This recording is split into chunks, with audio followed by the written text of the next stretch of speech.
This is a presentation of RVT Entertainment.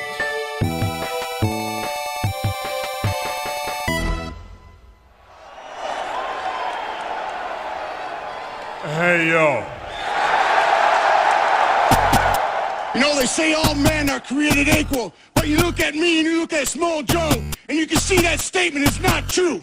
Because I'm better than you, and you know it. In the back, there are men and women, seasoned professionals, dudes paid in full, gunning to be the best. We're wrestlers in a wrestling ring. Let's just freaking wrestle.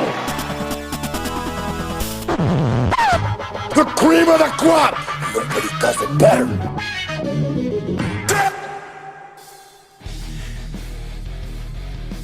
Alright, so I was going to open the show last week by just yelling a bullshit into the microphone.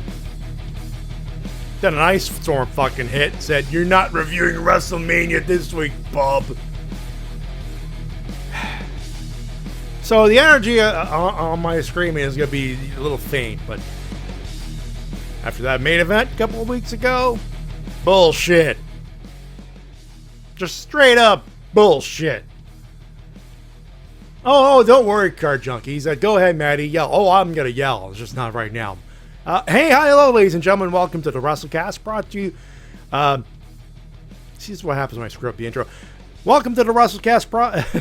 Welcome to the Wrestle-Cast. Let me try that again. We're fucking live, right? We're fucking live. All right, let me... Hey, hi, hello, ladies and gentlemen. And welcome to the Wrestle-Cast. I forgot my fucking intro. Hello everyone, welcome to the Wrestle-Cast here on RVT Entertainment's official Twitch.tv channel, also available on Spotify and other podcasting Automatic, places. Spotify, YouTube, or wherever else may find us, finding out recording and live on RVT Entertainment's official Twitch.tv channel. We talked about professional wrestling, both in the mainstream and the independent scene. My name is Matty Jay. Thank you, T-Dub. Thank you, TWK. Thank you. You arrogant bastard, he never fired his gun!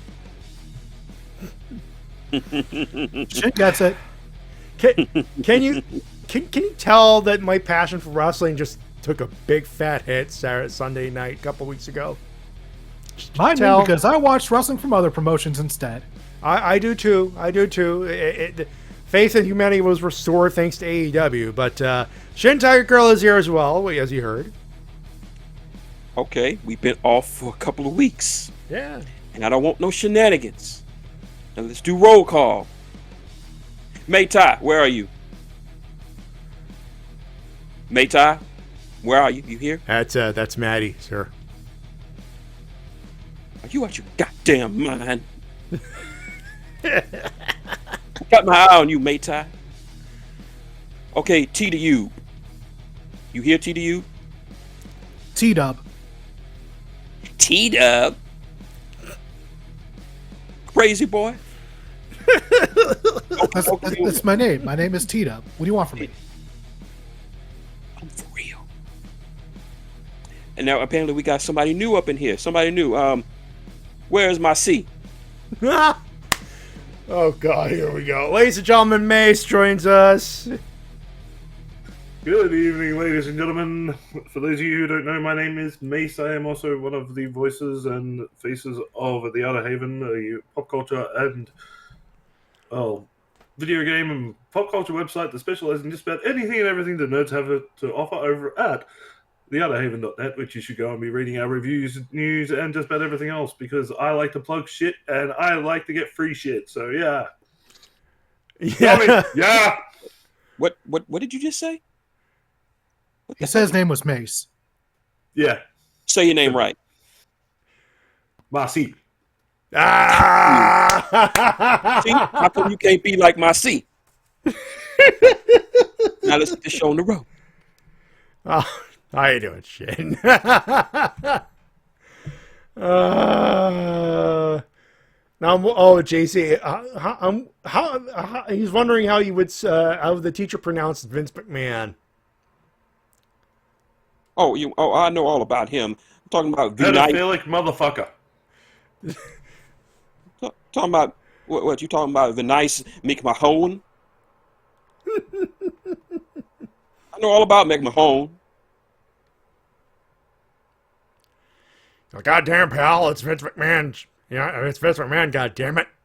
Son of a bitch. Oh, God. All right, now, anyway, Meek Mahan. He defeats Meek Mahan. Delete.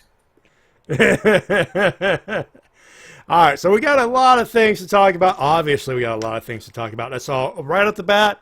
No clip of the week. That which was the intention last week, but with just the compounding of the fact that we didn't do a show last week thanks to a freaking ice storm that happened practically province-wide and in Ontario as well. Our house got lucky. We were out of power for about from 11 to 9:30-ish. It's day of on Thursday. So that pretty much wrecked any plans to do a show that week because Easter weekend, no one's working Easter weekend on my watch, at least for this show. So that wrecked those plans. So we're basically doing the show that we planned to do, just more news, more dynamite, and more us yelling at Vince McMahon for fucking it up. You're going to be getting a lot of that. Plus, benefit of rewatching stuff after the fact and stuff and things. So there's that. Also, some of you, I'm going to play my video right off the bat. I tried the Prime beverage, which was the Icy Pop flavor one. It's on my YouTube. I said I was going to try this on the show today, this evening. So let me put on the cam. Let me put on Matty Cam right here. Hi, everybody. Different angle from usual because I got another television, another monitor, and it's a big one. If I were to put the camera up there, it would be too much. So there it is. There it is. Here's your Mountain Dew Pitch Black, which I promised to try. So this is here we go. Here we go for my audio peeps out there. And oh wow, the smell is very weird. Don't do it, Matty. No, drink it. Pitch Black is good. No, it's Does it smell like jumping off a 40-foot scaffold and missing your mark? I'd say more like a 20-foot scaffold. 20-footer, more than likely. All right, so it's been poured. Now it's black and with a little purple, as you can see. It looks like the Venom symbiote. That means it's going to be delicious. To be fair, I could use some. I could use a better body suit. Like, what? Cheers, everybody. Skull. Skull. Kapla. Goodbye. Chin chin, motherfucker.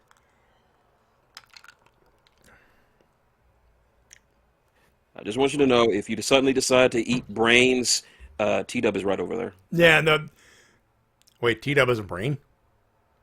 So I tried it. More than yours.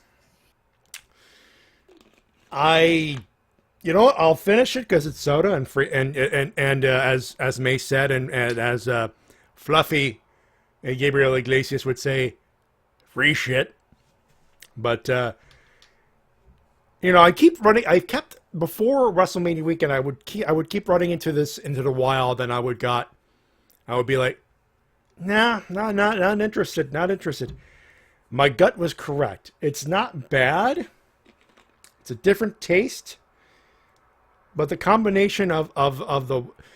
You look at Mountain Dew, you're thinking citrus. You look at a dark purple, dark with black with some purple. And you would go, and you would think, oh, there's going to be some grape. No, there's not. It is. I'll drink it because it's there. And I will get thirsty eventually. But let's put it this way. Prime Rocket Pop, yay. Pitch Black, no. How about that? That work? How do you feel about that, T-Dub? I feel like this is all a lie. Let's put it this way. How is it that you ran into this many times in the wild, didn't want it, but me, I was out searching for this for months, could never find it? I don't know what to tell you, man. Come to Canada. We got plenty. The Mountain Dew flows like water. Oh, tonight my drink is Coca-Cola raspberry with a hint of vanilla. Ooh, I've tried that on the cruise. That is a good choice. All right, let's talk wrestling, boys. So no clip. So we began as we were supposed to begin with the show, which was WrestleMania. Last week I was thinking we'll do a couple of cards, highlight a couple of the matches we've seen outside of the shows that we previewed / reviewed. I'm talking about the GCW Collective, of course. Bloodsport, which actually featured Marina Shafir looking good, which is a fucking miracle. Wait, what? Yeah, Marina Shafir wrestled at Bloodsport, which is the show like the ring. There's no ropes. It's straight up shoot wrestling rules. I know what Bloodsport is. I'm just Marina Shafir and good in the same sentence. Right. Well, ask John Moxley. She's been good for the past few months. Haven't seen it. Haven't seen it on AEW television, but outside, sure. She had a good one, which is fucking crazy. Speedball Mike Bailey and his myriad of matches. He's got too many to mention, but him versus 10. He had 10 matches. He was a busy boy. He had a match against Hiroshi Tanahashi and Kota Ibushi. To our highlights there. Shout out to WrestleNomics for keeping track of all the pit matches. He had 10. I think some people had like 8 or 9. I think Kid Bandit had 7. Mm-hmm. So there were some very busy people that weekend. Oh, yeah. So there's a few. Yoshihiko showed up. Yay. That's all I'm going to say. You should watch it yourself. But really, when you really think about it, you take away the other stuff, match of the night, and match of the weekend, I should say, started on Friday in Los Angeles. And I'm not going to go for the full card, because we're not going to have time, but at the Galen Center for Ring of Honor, Super Card of Honor, the main card started with El Hijo del Vikingo defending the AAA Mega Championship against Commander in 16 minutes of the craziest fucking wrestling match you'll ever see all fucking weekend that weekend. That match was gangbusters. Did nobody explain to those two how gravity and physics work? Better yet, did nobody explain to him how fucking reality works? Much less wrestling logic. The next match we need to see is Vikingo versus Samurai del Sol. Next match we need to see is a triple threat between Demar, when he eventually gets better, Vikingo, and fucking Rey Fenix. There was that. I'm assuming everyone here has watched Supercard, right? No. No. The only matches I actually watched from WrestleMania weekend were NXT and WWE. So you kept it simple. Okay. I watched Supercard. All right. So 3 out of the 4. So we're not going to go full on review here, but some of the highlights, obviously, that first match that broke wrestling, for God's sakes. The Embassy retained, which obviously meant Brian Cage re-signed somewhere, and as we would find out, he has chosen wisely. Yes. Samoa Joe defeated Mark Briscoe to retain. Hiroshi Tanahashi had a great match against Daniel Garcia, albeit short. The Lucha Brothers are the Ring of Honor Tag Team Champions, and Dante Martin had one bad night, unfortunately. Yeah, I was hoping that that Top Flight would get it, but after that landing, Demar took. Ouch. Yeah, that was from what we found out later, it was a full break. It was So same type of break that Sid Vicious had in like WCW, which that bad? Mm-hmm. yeah, like No wonder they're that. saying it could have my been a career God. ender. That is, he will not be the same. Let's put it that way. Top Flight just cannot catch a fucking break.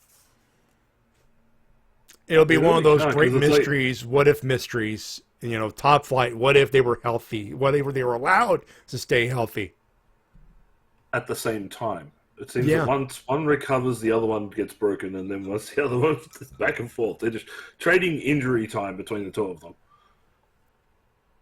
And from this look of that break, Demar is not going to be able to move as good as he used to. No. Which he was a more athletic of the two as well, which just makes it even sadder. Not to say Darius sucks. I'm just saying. No. This is not to say Darius or neither are bad. It's like Dante had the benefit of wrestling a few extra months and just grew exponentially in that time. Mm-hmm. So it just makes it sucky. Claudio defended the title against Eddie Kingston, and by any stretch of the imagination, they know what they have. Oh, they're making this a feud. And in the shocker of the night, my boy won the pure title, baby! My boy, Katsuyori Shibata, had a good match against Wheeler Yuta and outright schooled him in 13 minutes. He's the pure champion, and I am happy in my motherfucking head place. Yeah, he tried. Lord knows Utes put up a good fight, but it's fucking Shibata. Yep. He faced Death, and Death tapped out. Yeah, put on a good match. I would say if I personally had a clip of the week, it would have been Eddie Kingston closing the show with like 5 minutes left. I believe. Hold on. Let me double check if that is the boy's stinger. Comments. I believe I made the stinger on Wednesday. I believe that is. MJF gets 30 minutes. He is the stinger this week. No worries. He is the stinger this week. I forgot. I want to say about that match, considering that I've been marathoning a lot of Joseph Marcello's videos, Walking the King's Road, that match was straight up King's Road. It was. It was straight up King's Road. The slow grind, the steady build up, the crescendo, all of it was like watching Saruta go head to head against Misawa in All Japan. That's how it felt Knowing to me. Kingston, he'll probably appreciate that compliment. More than likely appreciate it. But, and of course, NXT, Carmelo Hayes is the new NXT champion, and believe that Indy Hartwell snatched the women's championship. Yeah, like that ladder match was my match of the night for NXT. Yeah, that ladder match, the women's ladder match, agreed. Match of the card. Although the North American title was second best for me.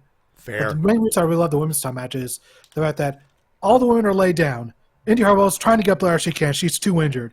And all of a sudden, just leaping out of the apron, Dexter Loomis. Crowd goes wild. And he helps her up the ladder. Gotta help his wife. They have not kayfabe divorced yet, folks. They are legit. They are kayfabe married.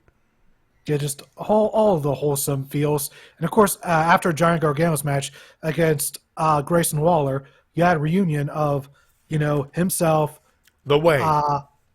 Basically a reunion of The Way, minus Theory, who's too busy having a mediocre match at Mania, but we'll get to that. Oh, don't worry. It's the first one on the Mania card. Yeah, which is weird because we'll get to it on night one, but that story stood out as a sore mediocre thumb. But what are you saying there? Wholesome reunion of Johnny, Candice, Indy, and Dexter Loomis all together, sort of like a farewell to their era of NXT. Yay, Aussie women winning belts. Now you were happy in your head place when you saw Indy Hartwell get it. Oh, I'm always happy to see any of our local talent get recognition on the international stage with title wins and spots at the biggest shows of the year and stuff like that. Like a lot of people will always praise Australian wrestlers and go, "Oh my God, they're amazing." I've been saying this for years. We Australians, we are built different when it comes to wrestling, and I hate to say it, but we're built superior. I mean, look at the current SmackDown Women's Champion, which we will get to in a few minutes as we head over to Inglewood, California's SoFi Stadium, home of the LA Rams, and go Chargers, go. The WrestleMania 39, a.k.a. WrestleMania Goes Hollywood. Hollywood. We're going to Hollywood. California. Give me nap tap. Give me tap tap. Now, which version are we doing? The Rikishi version or the good or the other version? I think he's talking about the WrestleMania 15 version. Or no, 16. It was 16. Was it 16? It was 16. Right. 15 was no, it wasn't in Philly. No. Wasn't it? No, it wasn't. I'll need to verify after do the business here. But yeah, the alleged attendances for both nights, by the way, are 80 for night one, 80,497. Night two, 81,395 with a combined alleged total of 161,892. That's tickets sold, so there's that. Night one, which right off the bat was the superior of the two nights, once again, began with, as Tina mentioned, a mediocre pop, a popcorn fart almost. Austin Theory defeated John Cena, 11:20. It was okay. I think that with all the hype that went into this match, and considering the people involved, this would have been better. Like, what happens? I think John was just a little too hesitant to think he could go full bore with someone like with Austin. When's the last time Cena was in the ring in a singles match? Not counting house New Orleans, I think. Yeah, I think not counting house shows, that would have been it. Yeah, WrestleMania in New Orleans, the last one was the last one I could remember. Yeah, so yeah, he was probably he didn't want to go full bore, especially considering that he probably has a busy Hollywood schedule, and he didn't want to pull a Dwayne. Yeah, he didn't want to blow out his insides like Dwayne did. So, or blow anything out. I'm not saying the match was bad, that's my theory about why it was just so meh. Did you say that was your theory? An Austin theory. Thanks for watching. Nevertheless, I'm shaking my damn head. I still wish it could have been just a bit better because it didn't do Theory any favors. No. Making him look like a good champion. Because it was literally just trade moves back and forth a little bit and then low blow, victory. Yeah. So, meh. But it's meh. They booed, which was the intended reaction. So, I don't know. I don't know. And then here we are nearly 2 weeks later and nobody gives a shit. It's as if John Cena fucking called it on the promo he cut. Yeah, I was about to say, that's what Cena said. Even if you win, you lose because no one's going to care. And wow, was he right? Jesus. Oof. I think Triple H had found someone to inherit his golden shovel. No kidding. Oh, no. We see the golden shovel come out later on night two. Oh, boy, do we ever. Triple H never forgot, folks. Or wasn't allowed to forget. Because personally, I think Vince booked the main event. Personally. Oh, it might be Triple H's signature on the card. Sure. Street Profits, they won the WrestleMania Men's WrestleMania Showcase Fatal 4-Way. It only went... It was a match that was quite surprising. Yeah, Street Profits defeated Braun Strowman and Ricochet, Alpha Academy, and the Viking Raiders, who were with Valhalla. And no, this was a quick 8:30, but a good 8:30. This was an adrenaline rush match. Just everyone hit your spots, boom, boom, boom, boom, boom. Just go super fast. Everyone get your shit in, and we're done. And it was paced really well. Everyone looked really good. Can't think of anything that really went Shout wrong. out and to Chad Gable with the deadlift German, like the Chaos Fury is what they call it, right? The deadlift Chaos Fury, suplex, invented by- that deadlift German on Braun Strowman. Yep, invented by the most Mountain Dew man to ever live. Do you mean the finest thing in life? I know what I said. You want to eat a brick? Because that's how you eat a brick.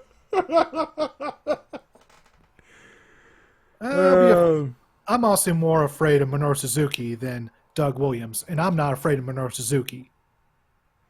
Yeah. All right, you heard. Okay, Mase, Shin. The minute murder grandpa shows up, we stay out of the fucking way. You guys act like we couldn't take him on 3-on-1. Come on. T-Dub. We? What's this we, motherfucker? Yeah. Mase is a former What professional wrestler. He'll tell you he wouldn't fuck with Minoru Suzuki. I'm sorry. If Minoru Suzuki fucking walks into any door in a building I'm in, I am bowing down and I'm giving praise to the motherfucker. T-Dub, when did you start speaking French?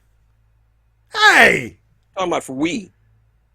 You talking about Nintendo Wii? We're not playing no video games on here. We're talking about wrestling. I don't know what you're talking about Wii for.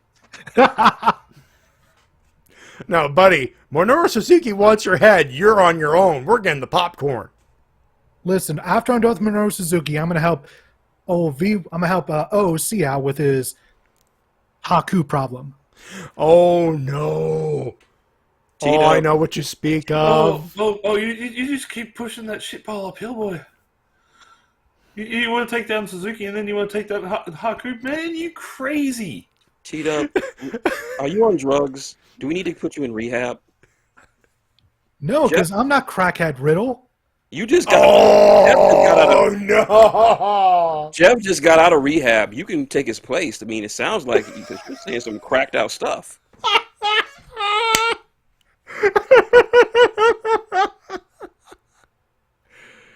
I don't want to break it up and talk about Rollins versus Paul now. Next thing you know, he's going to be talking about wanting to take on Brock Lesnar for some reason. Like, Nah, Brock is fine off in his farm in Canada. I want to make a tag team match in the future. Myself and OOC versus Haku and Suzuki. It'll be a 5-minute squash match guaranteed. Yeah. 5 minutes, and they're going to squash you. It'll be like that 8-man tag or whatever. Like no.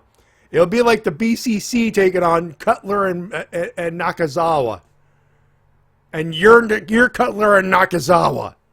I think me and OOC could, we could take them. I'd like to remind everyone.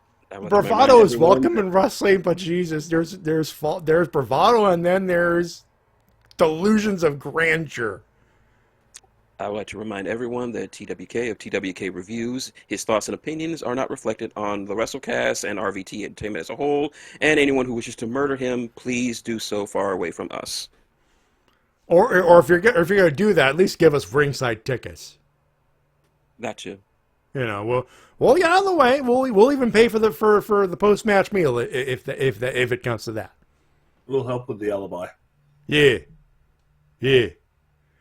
All right, Seth Rollins taking on Paul Logan with KSI in a freaking Prime bottle mascot suit. Did you say Paul Logan? Logan Paul. You sound like I should care.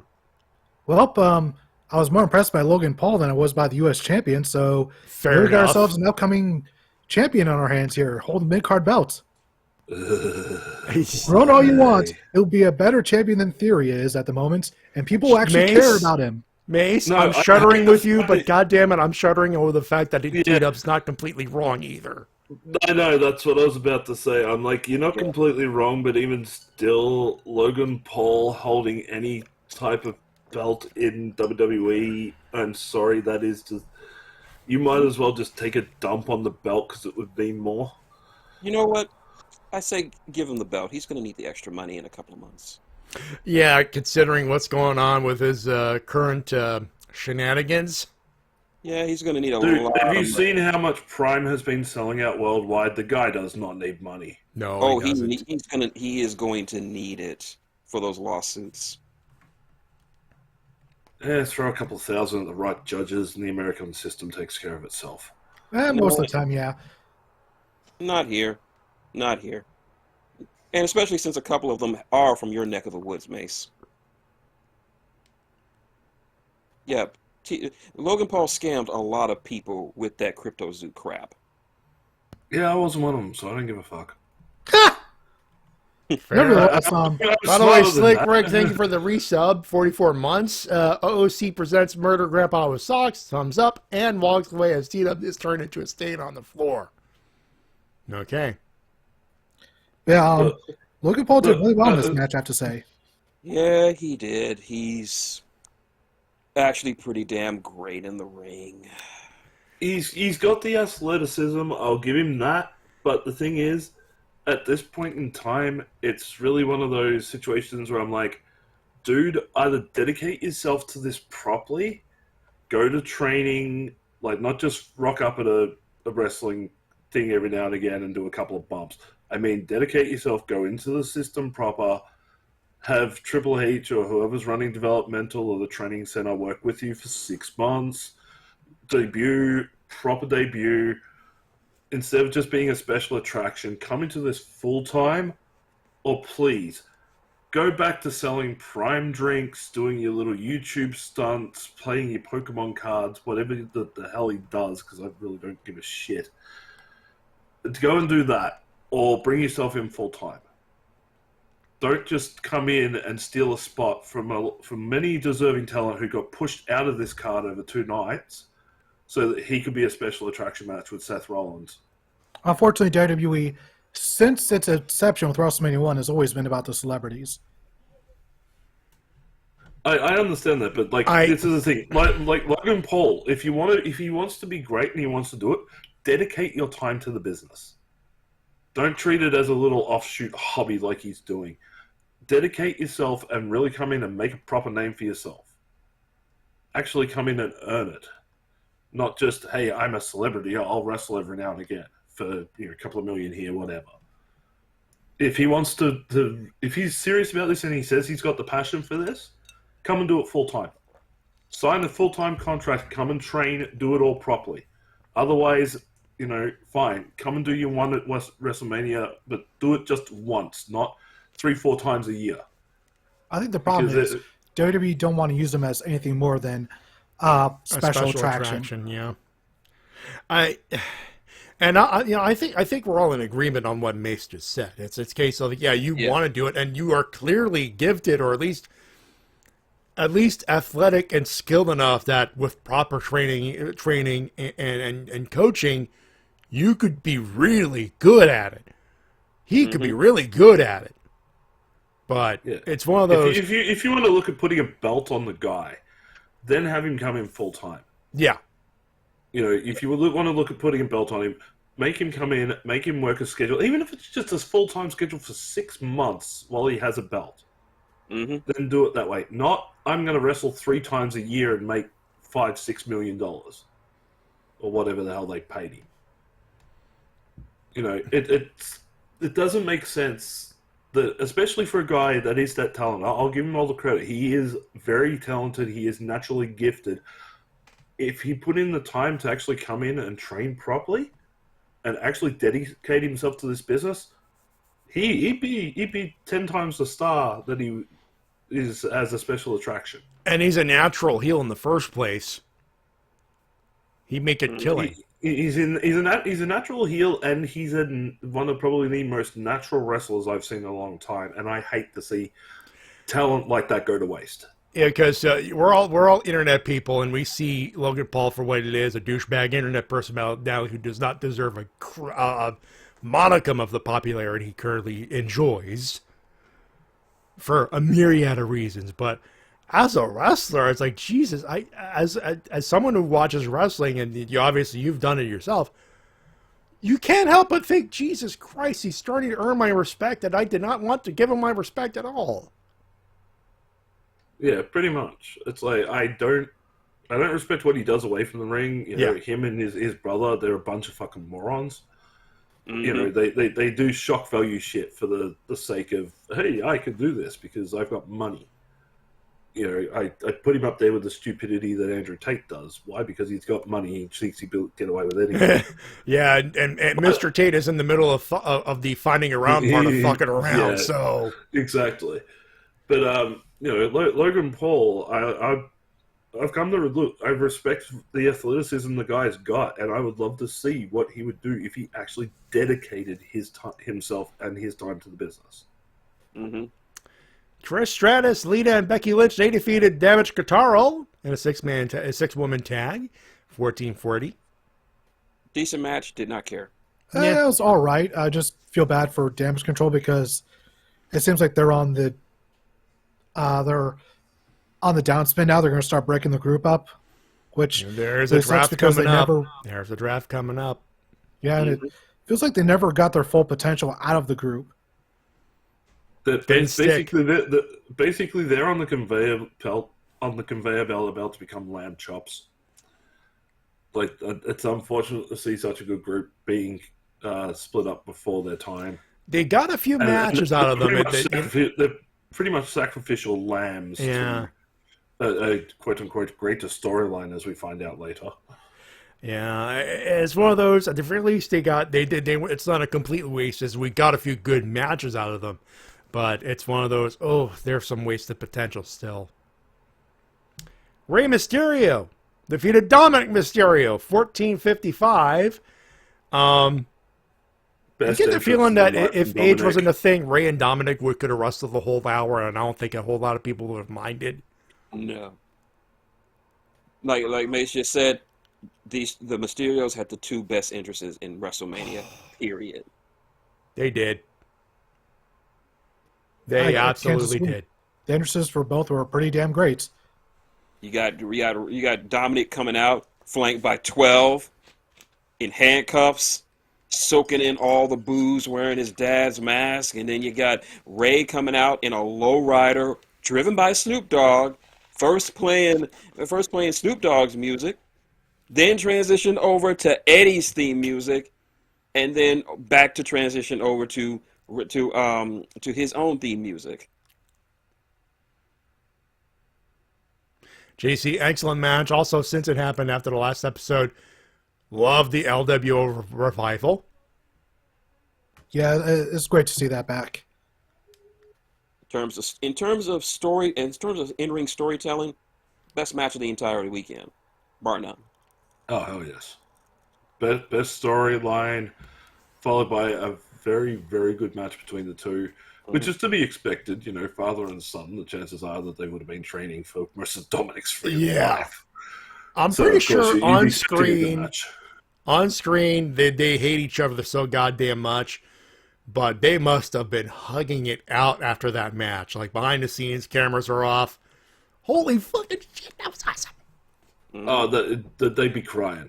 Oh, yeah, man. absolutely. Like, they'd be backstage, hug, both of them would have tears. That would be, like, a big highlight of their relationship.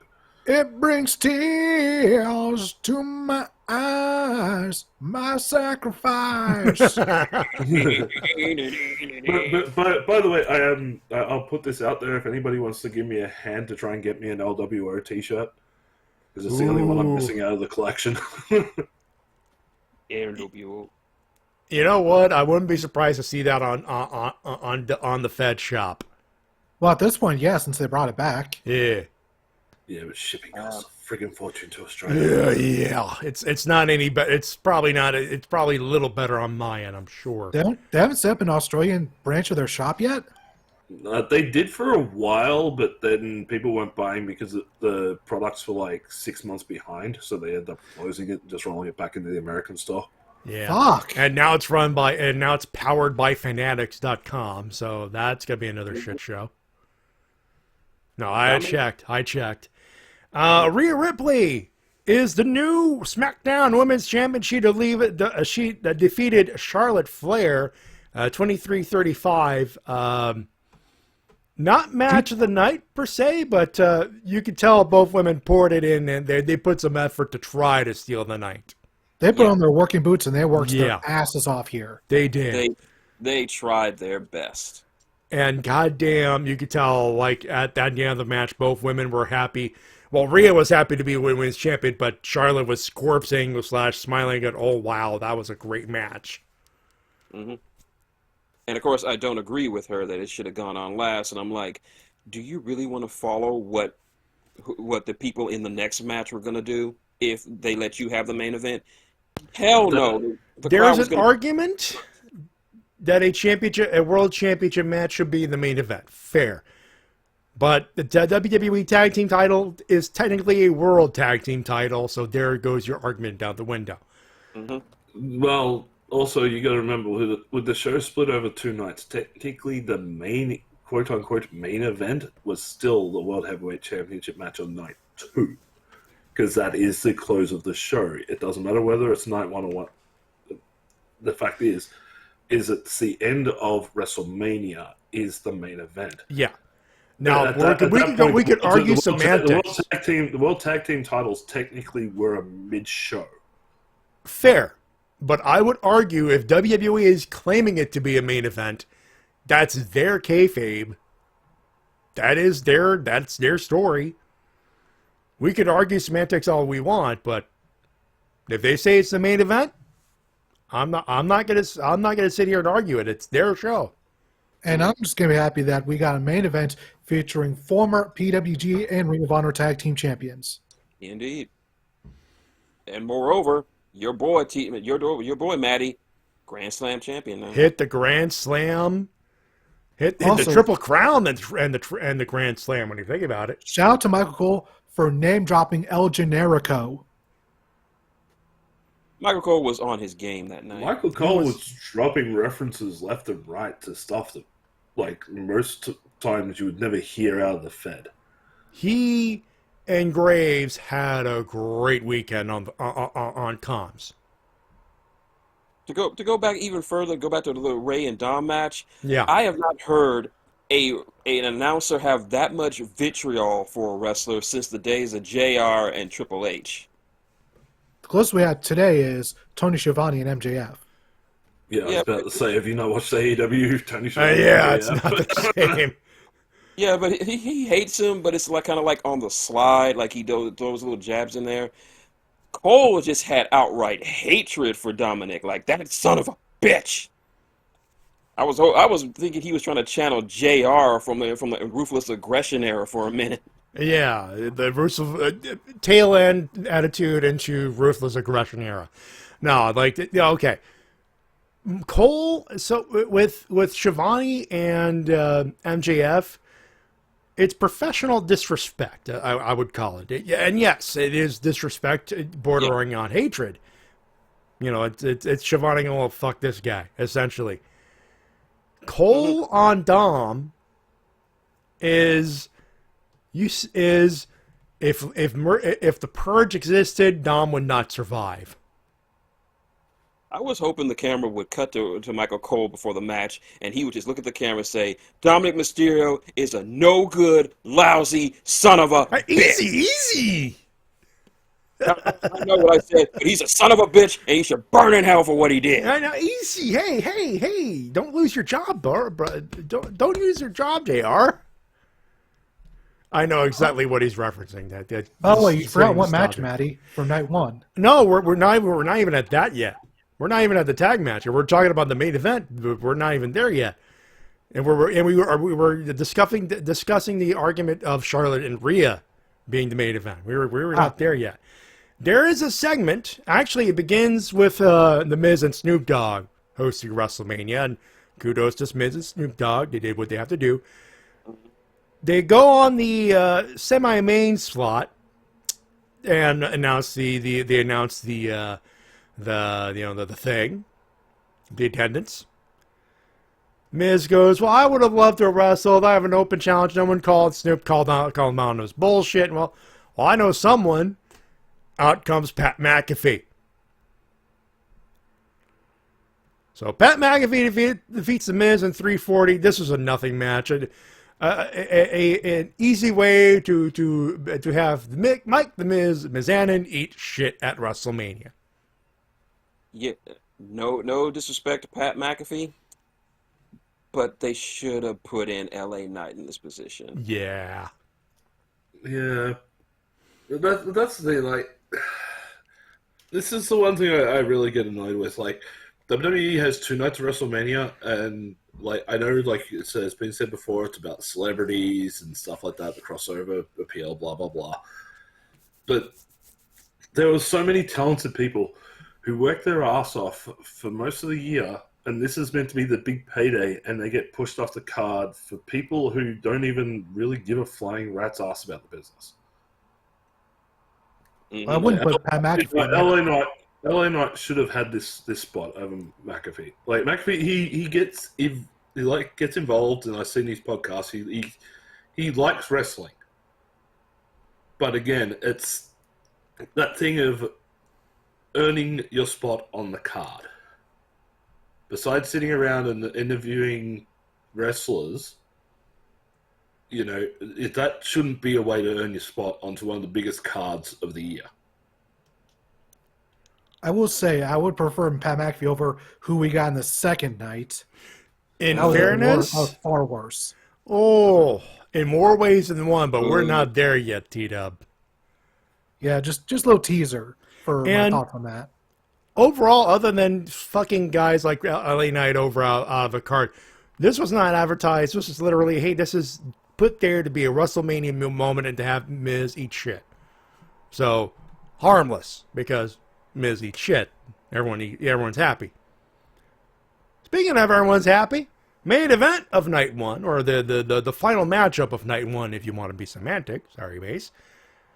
Kevin Owens and Sami Zayn defeat the Usos to gain the undisputed tag team championship of the world, 24-15. Hot damn, this is a great match. Shout out to Owens and Zayn for having PWG-style logos on their gear. Mm-hmm. I'm going to mirror what the man in New York said. I'm just going to say it right now. Best tag team match in WrestleMania history. Without a doubt. Bar none. Think about it. There's a few good ones. But first time we've seen a tag team in a top spot on a WrestleMania, whether it's a night 1 or night 2 card, since WrestleMania 1. Yeah. Mm-hmm. Moreover, not just the ring quality, but the story leading up to it. Months upon months of storytelling building up to this one moment. And it felt good. It felt cathartic. It felt like, yes, finally, happiness. Fresh air. And there was one of my favorite moments was when Jay was alone in the ring with Sammy, and he had him at his mercy, and he was like, "Why'd you do this? Why, if you just stay in the bloodline, I wouldn't have to do this." Like, he was, even though he was angry with him, he was still sad. Why'd you do this, Oos? And then a few moments later, Sammy in the same position, he goes, "You did this here. You chose this, brother. Why'd you do this to us, Oos? We had Waffle House together. Waffle House. You chose this, brother." A couple of haluva kicks. 3 haluva kicks straight. Just, oh my God. The storytelling leading up to this match, in this match, has been phenomenal. Yeah, it wasn't what people would have loved to have seen, which would have been, Sammy going over Roman. But for a second place prize, I think they did a good job. I'll say for a consolation prize, that pop. Oh, look, it was the thing is they transferred the heat from Sammy and Roman to Sammy and Jay, and really in the month that they had to transfer the storyline, they did a great job of doing it. Yeah, and it showed on that night. This was part 1 of 2 of the surgical precision that needed to be done in order to produce new tag team champions, and in a moment like that, and night 2 into producing a new babyface world champion.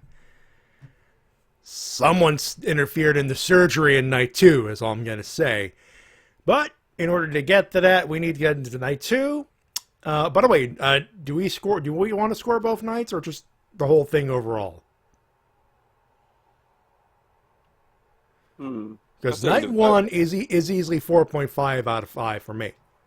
Ditto. Yeah, I'd give that one 4.5. That's easily just super fun watch. I'd give it a 4. Some matches didn't quite live That's up fair. to it, but it was at least we walked away from that one happy. Yeah, and that's a fair score. I think 4 to 4.5. You're fair. You're being fair to it. I think 4.5. The 0.5 is my boy when it reaching the Grand Slam, and I'll admit some bias there. Night 2 begins with Brock and Omos as they took their sweet time, but they were mercifully under 5 minutes. Brock defeats Omos. I'm not even going to bother seeking out the big meaty man slapping meat because it deserves to be somewhere else anyway. People were going to say this was going to be the match that made Omos. Omos showed nothing interesting or unique about him. Just basic wrestling moves. Dear Vince, you're wrong. Signed, the rest of the wrestling world. I know what'll make you like Omos, Shin. What? The fact that recently on Twitter, he said he's a huge One Piece fan. He is. Like, there was a legit interview out there, and he is a big anime mark. Okay, that slightly increases my opinion of him. But only slightly. Would it make you happier if he came out dressed as a giant Monkey D. Luffy? No, that would be too easy. I want him to come out as either Dory or Brogy. I've heard of neither of those characters. If you're a One Piece fan, you'd get that. By the way, Super someone Frankie. on Twitter said, attention, Omos has an art Instagram and he loves Naruto. He replies, quote, this is very true. I also love Dragon Slayer, My Hero Academia, and many more. And Cedric Alexander, the locker room's #1 source for all things anime. I buy that. Big dude's one of us. So I wonder if maybe we can get the dream tag team of the One Piece fanboys, Omos and Minoru Suzuki. You know, Why you got to ball and chain Minoru Suzuki like that? yeah, I was gonna say, I'm like, in one way, for one thing, cool, but the other is like, do you really have to slow him down? OJC's got to go, and Omos comes out dressed as Frankie, complete with the pose. Nah, he's too awkward for Frankie. Make him Oz.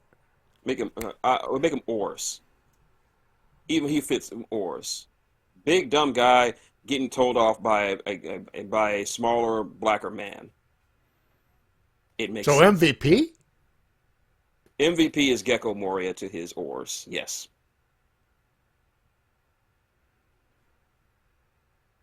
Going deep in this One Piece lore. I'm shrugging, folks. If you're laughing, awesome. If not, I'm shrugging. I don't watch enough. I do not watch enough One Piece to get the joke. Unfortunately, One thing that makes me shrug is the result of this next match, because holy hell, what the fuck?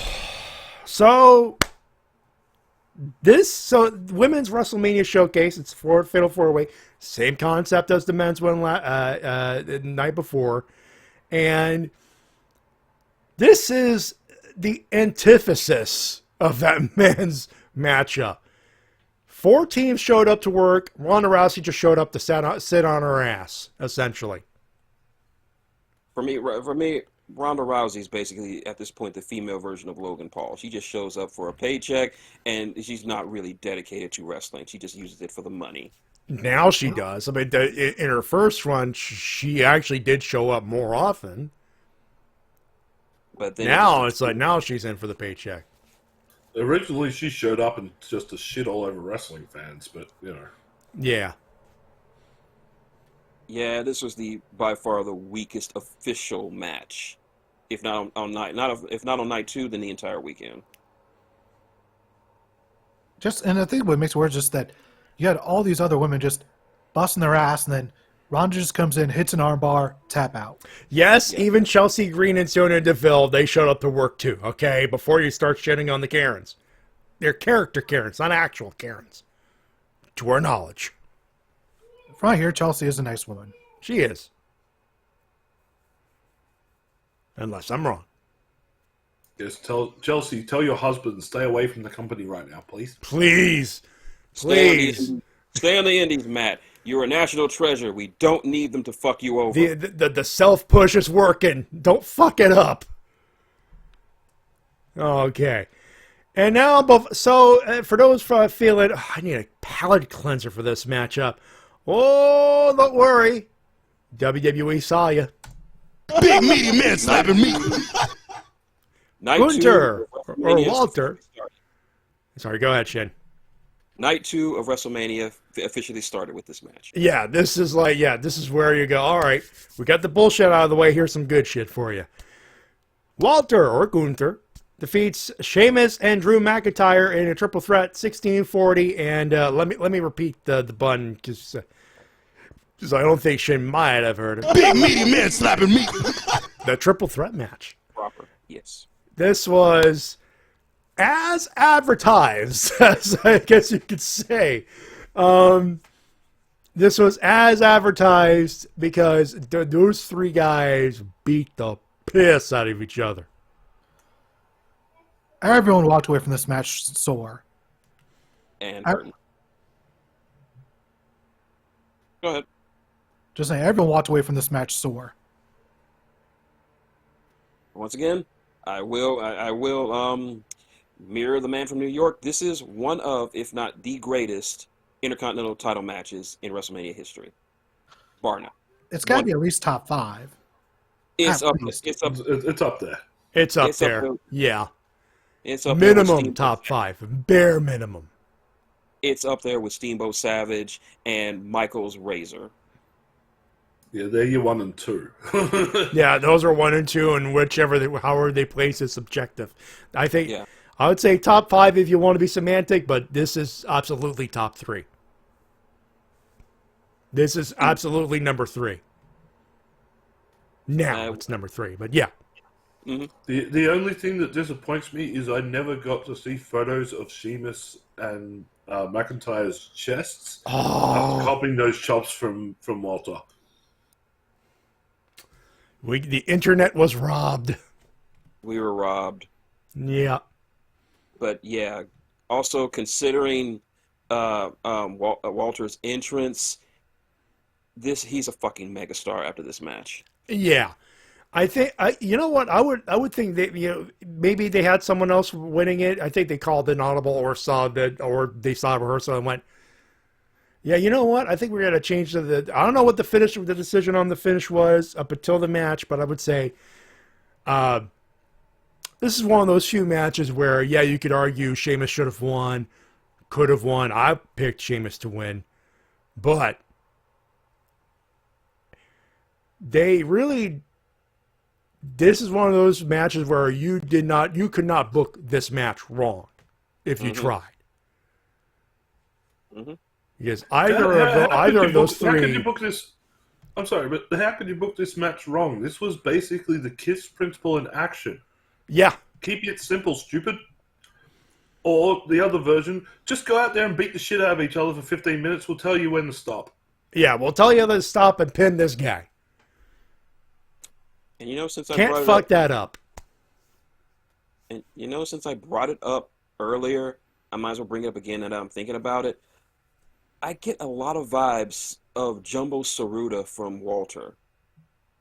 Just the size that he does, and he just does such simple moves, but he makes them look so damn devastating. Like, he doesn't do anything special. He just chops you, does a few splashes, power bombs. He doesn't really have a set finisher. He just beats you with whatever happens to work at the time.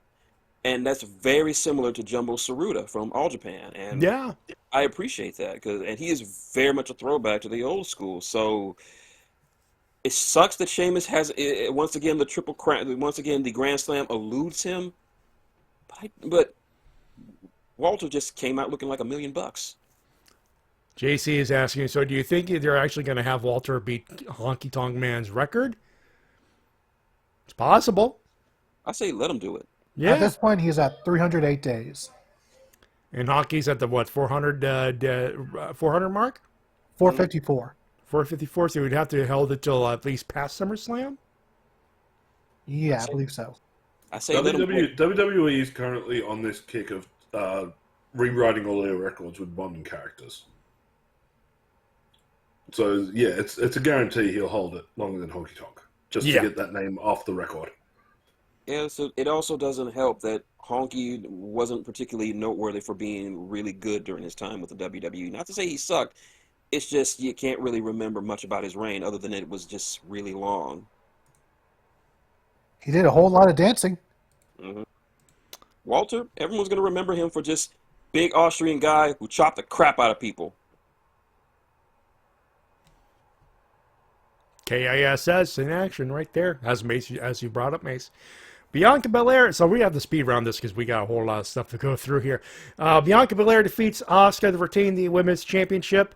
Asuka screwed over again, but at a match like that, fuck. Twas good. Twas good. Yeah, Asuka, darling, listen to me. Go back to Japan, please. Go back to Japan where they will love you.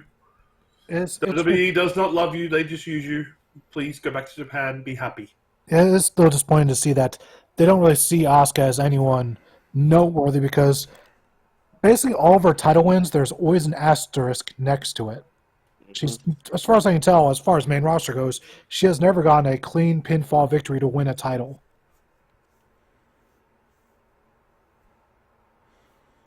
And for those wondering, yeah, she won Money in the Bank, but she basically won the women's title because Becky Lynch got pregnant. Yeah. She was basically handed the belt. Yeah. Because just said Money in the Bank match is now for the women's title, but that's like, this is pandemic wrestling anyway. I think that Asuka deserves so much better, and she's not getting any younger. She's already in her 40s. Now, this next one, we got another Snoop Dogg Miz segment. And originally, this short guest cameo matchup should have been the Red Flag. Was originally scheduled to be Red Flag, Vince is back, Shane McMahon. And it started off as that. Nope. Dumb bastard did a leapfrog, tore his quad. Like father, like son. Yep. So it turned into Snoop Dogg dropping a people's elbow on the Miz and defeating him. By shout out to the cameraman giving instructions to Snoop Dogg. And he picked it up like it was, it seemed on screen. It was so seamless. It's as if, oh fuck, what do we do? No, fuck it, people's elbow on the fly.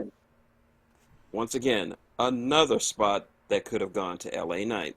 LA Knight or Bobby Lashley, who all he did this night was carry a trophy out, wave to the fans, and then just leave. And you could hear in the background, in the back of Lashley's head, all right, how many days on this fucking contract do I have left now? Nah, he's too nice of a guy to think like that. Lashley is honestly one of those people that's just too nice for their own good. Fair, but I'm too nice for my own good. And sometimes even my bluntness pops up and goes, well, fuck this shit. Lashley, unfortunately, is just too nice for that. Sorry to sort of break into the show here. For those of you who don't know, Creator Clash is currently going on while we're recording this. Josh Barnett came out with John Morrison. Oh! Nice. It's like... and he's facing Harley Morrison. Oh, God, he's facing the... If the War Master is accompanying John Morrison, Harley, you're fucked. Unless Harley comes out with Muscle's glasses. Never gonna happen. I just like that. Just before the show, we were having some good laughs at John Morrison's expense, just like having name changes. Yeah, we were talking about Creator Clash 2. He comes out of Creator Clash as well. Yeah, we were talking about Creator Clash before in the pre-show. We were talking about it's currently ongoing. It started at 6 p.m. Eastern. Partly because John Morrison, wrestling related, of course. And for those of you who are critters in our audience, the fans of Critical Role, the live play D&D game, the show there, the Twitch stream, one of their voice actors, Marisha Ray, She had a 5-round. She had a 5-round. She went the distance, all 5 rounds, but she lost by unanimous decision. So there's that. But I'm looking at the see what's going on, and oh yeah, there's that is Josh goddamn Barnett. That is Josh Barnett. Bloodsport's own Josh Barnett. Mm-hmm. Mm-hmm. That's So, Josh moving on Boss here. is gonna die. So yeah, this whole segment was with Shane was a shit show. Well, it was a shit show from the bars of "Here Comes the Money." I was half marking out, half oh fuck. I did not mark it. I was like, oh God, no, no, no! The man who ruined the Royal Rumble's back. That should have been. That should, in hindsight, that was your. That was your red flag, folks. Yep. Vince is back. We did not think of it at the time, but yeah, Vince is back. But forget that shit. Here comes the OG colored Hell in a Cell, Edge versus the Demon Finn Balor. And there was some awkwardness, and people were booing, and we were like, okay, what the fuck is this? This is Hell in a Cell. No, get it right. This is Hell in a Cell, brought to you by the Pope's Exorcists. Yeah, and this was normally you look at the cheap plugginness of it, and you go, hey, oh, fuck what this is. But they got Russell Crowe to read some of that stuff, and damn near seamless. Like it was, if there was anything to sponsor Hell in a Cell, the Pope's Exorcist. Fair? Question mark. Oh, they aired so many advertisements during the show that the crowd started booing them. Yeah. I'd come down there personally to beat up both Edge and Finn Balor because I'm Russell Crowe and I love fighting. You know what? I'd believe that. Yeah, you know what? Normally I would no-sell that, but I'm with Mase on this one. Russell Crowe could do it. Fighting in Hell in a Cell, fighting at WrestleMania, fighting around the world. There's an old cut. Oh, wow. Oh, by the way, My Sacrifice, the Russell Crowe song. Yeah, we are dating ourselves, folks. We are. So the Hell in a Cell match happened, and they had an awkward stop. Turns out there was a ladder involved, and it hit Finn right on the goddamn noggin. So much so that 18 stitches to the head. And he had to, his head was numbed. Because there's pictures that Finn shared on his Instagram and Twitter. That was hard way, folks. And that was a relatively deep cut. Not as deep as Don Callis is, but still pretty deep. Oh, maybe not. Let's put. I don't think deepness counts here because 18 stitches to what Don had. I think that's apples and oranges here. Very true, very true. Nevertheless, a badass for continuing with the match after that, especially considering that he also had a calf injury. He was working hurt. He worked hurt, and it turns out he had to work even harder. I know that's not a word. Imagine having a leg injury and doing a coup de grace off of that platform. The fact that he got the muscle strength to even do that in the first place, just kudos. Well, he's in rare company because, remember, Taker went into that Hell in a Cell match with a broken foot.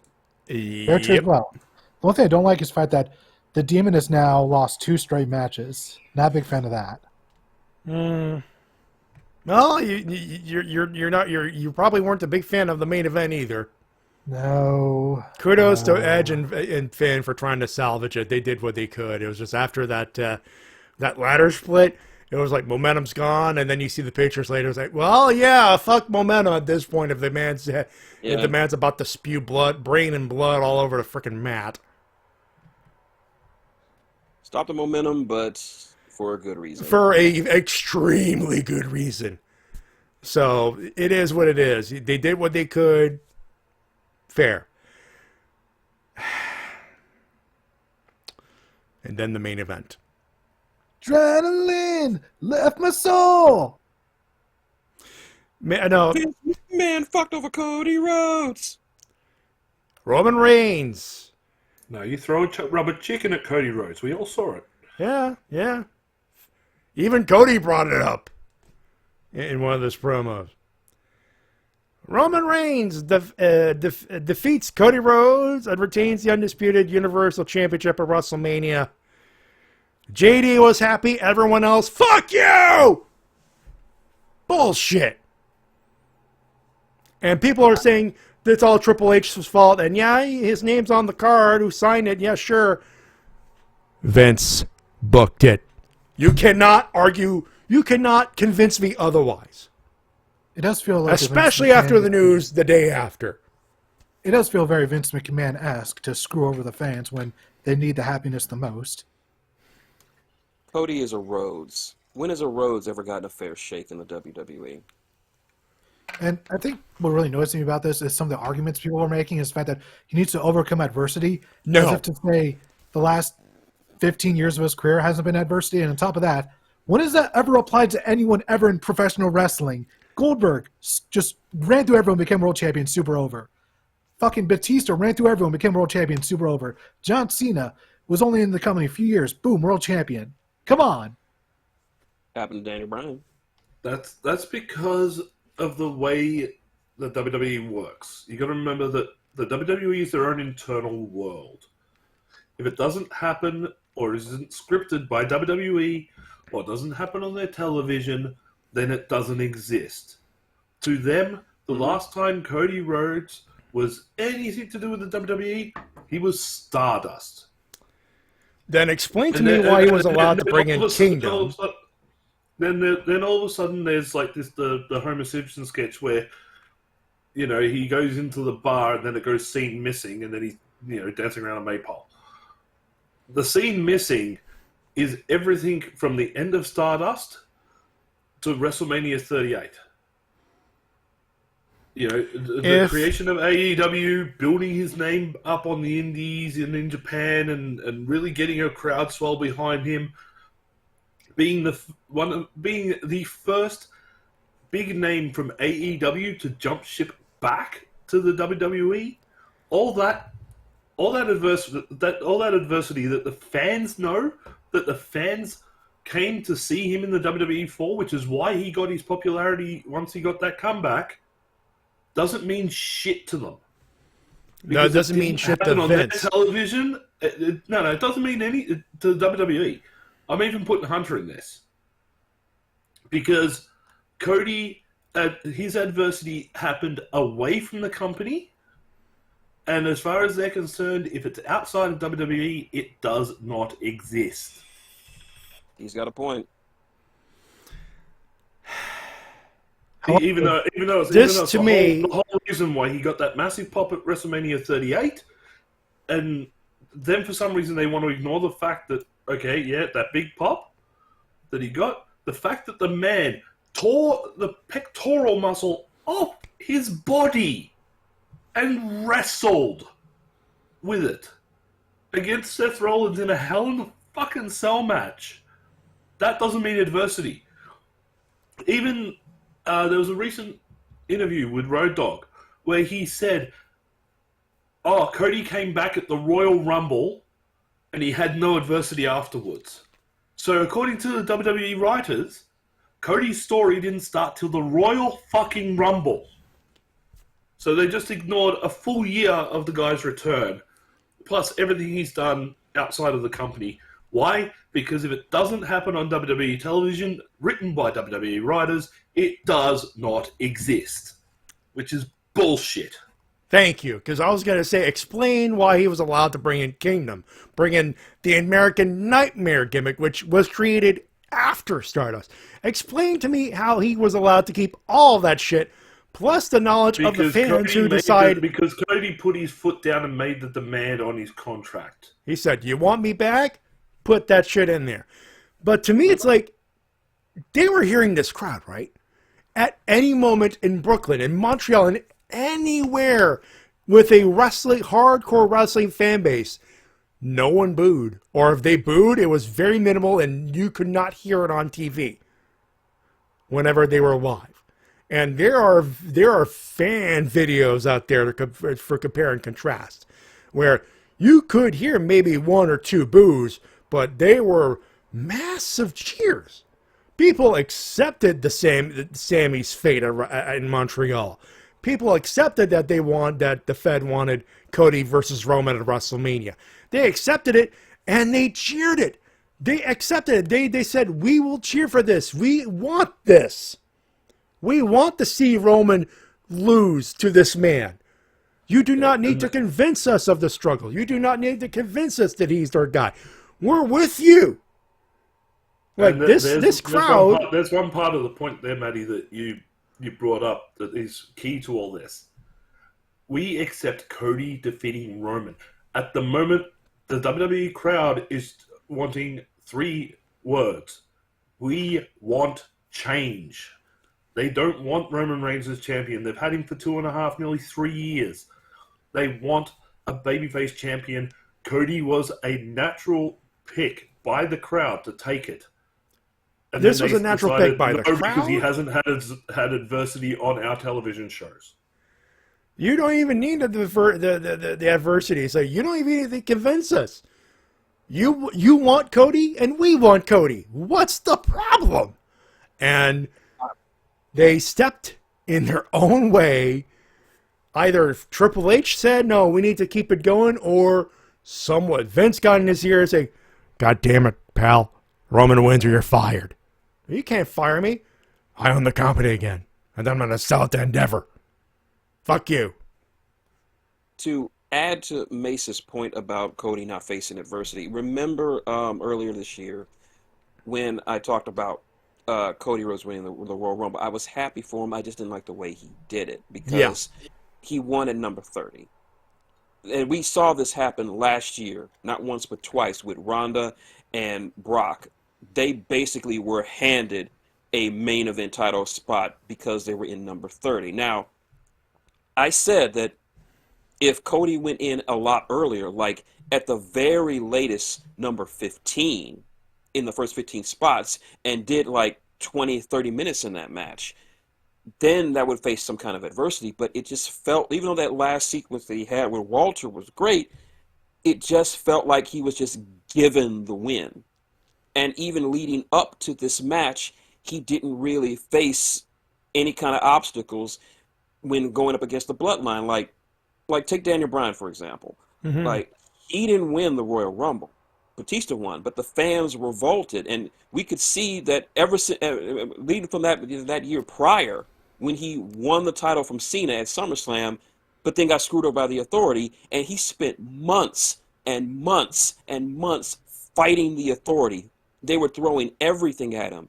They were trying to ground him down, convince him that he was nothing but a B-plus player. He kept doing it, and he kept fighting, and we wanted to see him win. He took over Raw just to get a spot on WrestleMania. And what did he do on WrestleMania? He had to fight 3 members of Evolution. Triple H at the start of the show, and at the end of the show, he had to fight Batista and Randy Orton, 2 of the all-time greats. And that's a struggle, unfortunately. Cody didn't have that kind of struggle. Unless I missed something, Cody didn't really have any kind of physical encounters with the Bloodline as far as matches go. Unless I'm missing something. He had a match with Solo Sikoa. Yeah, the go-home show, he had a match with Solo Sikoa. Yeah, I remember that. So, one match in a 3+ months. So you're basically, what you're saying is you agree with JD? No. To a degree. He has a point. Again, Right. It didn't happen on television, therefore, it doesn't exist. And you're right. Cody didn't have adversity in the 3 months from Royal Rumble through to WrestleMania. Believe it or not, about 90% of the people that win the Rumble that go on to WrestleMania rarely touch. No matches, no nothing. It's usually promos. Yeah, it's because they want people to... They want that anticipation. Yeah. But the problem here is you had the Sammy and Bloodline feud being your main storyline on Raw and SmackDown, and you wrote yourself into a corner. Mm-hmm. Because there was no way to transfer the heat that was between Sammy and Roman to Roman and Cody. Because Sammy, even after losing to Roman, was still hot. So hot that people were saying that Sammy should have been inserted into the world title match at WrestleMania. There was no way to pivot that storyline to make Cody involved and have it make sense. Yeah. Because everything that they could have tried and would have done, it would have backfired. Because they had no way to naturally sling the storyline in a month. So, yeah, I agree with you. Like, Cody, basically, yes, he got handed the world title win. But again, this is the problem that I had with the whole thing, is all the adversity that the fans know. And the reason why they're cheering Cody Rhodes has to do with everything he's done outside of the company. Mm-hmm. And it's very hard to pivot that around when they refuse to acknowledge that it happened. So WWE wrote themselves into a corner, and their only answer was, we're going to have Cody lose because we need to build it up on our television shows. Which is and bullshit. I can guarantee you now, if they do it till SummerSlam, or at worst, they're going to push it to WrestleMania next year, the not gonna be the crowd same. is not going to give a shit. The crowd not won't gonna be give the a same. shit. Cody's... To build Cody up, you've got to tear Cody down. But the thing is, when you tear Cody down, nobody's going to buy the underdog bullshit again. No. They burnt their best storyline that they've had in 2 years. Because they need to do it on their television. And the Right. crowd, but here's the thing. You're all right, but the big mistake here was ignorance of the momentum for another story. I'm fine with the story. I'm like, you want him to struggle against Brock Lesnar? Here's an easy way to fix this. You want to make Brock Lesnar versus Cody make sense? Have Cody win the belt. Accept the momentum and say, hey, you know what? We have the story built up. Okay, whatever. No. Crowd wants it. They've been wanting it. They've been begging for it. So let's give it to them. And if you want Cody versus Brock, here's an easy momentum. The minute Cody won the world title, the undisputed title, was the minute Brock Lesnar was allowed to wrestle for the world title again. Easy. There's your matchup right there. Brock wants his belts back. Yep, and then they screwed that right up and flushed it straight down the toilet the next night on Raw because they couldn't take the belt off Roman. Couldn't or wouldn't. Either way, huge fuck up. Couldn't. The biggest problem, and then I will say this, I believe the Endeavor purchase has a lot to do with the second night of WrestleMania being the way it was. Yeah. Because they were afraid to move belts. Because they don't know who Endeavor is going to want to push, or if Endeavor wants to have a say in stuff. So basically, because of the impending purchase the next day that was announced, night 2, they went, put every storyline on hold, we'll work it out on Monday after this purchase is done. Yeah, I believe Like, that. you could see that the brakes were slammed heavy. Because if they had done it, if this purchase hadn't gone through, there would have been a higher chance that Cody would have been world champ at the end of the night. Which, Then to we me, would have had the sounds idea ass with Brock the backwards. next night. This, to me, sounds ass backwards. Why? When a major company is buying a stake, you do not I go get that. changing anything. On a business side, fair. I'm not going to argue that side, but on a wrestling side, yes, it's a big purchase. Yes, it's the dawning of a new era. Wouldn't it make sense to end the last show of that era on a more positive note to give you more positive energy so that when the Endeavor and WWE purchase and then the UFC and WWE merger happen, it's one of those, oh wow, more momentum, a new champ, and now a new era incoming. This is this to me. You hear that, you go, okay, Cody wins, and there's this new era coming. Much excitement. I'm coming into Monday, and I see that Endeavor deal. I'm like, oh fuck. I would have been having seeing Cody win, and then you see that day. I'll be like, oh, okay, let's see what happens. I saw that Endeavor deal after the Roman win, and I'm like, well, fuck this shit, I guess. Well, Matty, you're forgetting one thing. Vince had his fingerprints all over that shit. Oh, no, he did. He fucking did. Vince is a petty son of a bitch. You really think he's going to let the son of a man who was one of the biggest stars in the AWA and the NWA and WCW, whom he put into polka dots, you really think he's going to let his son beat the final boss of his company? In hindsight, yes, I don't believe that at all. This is a total Vince move.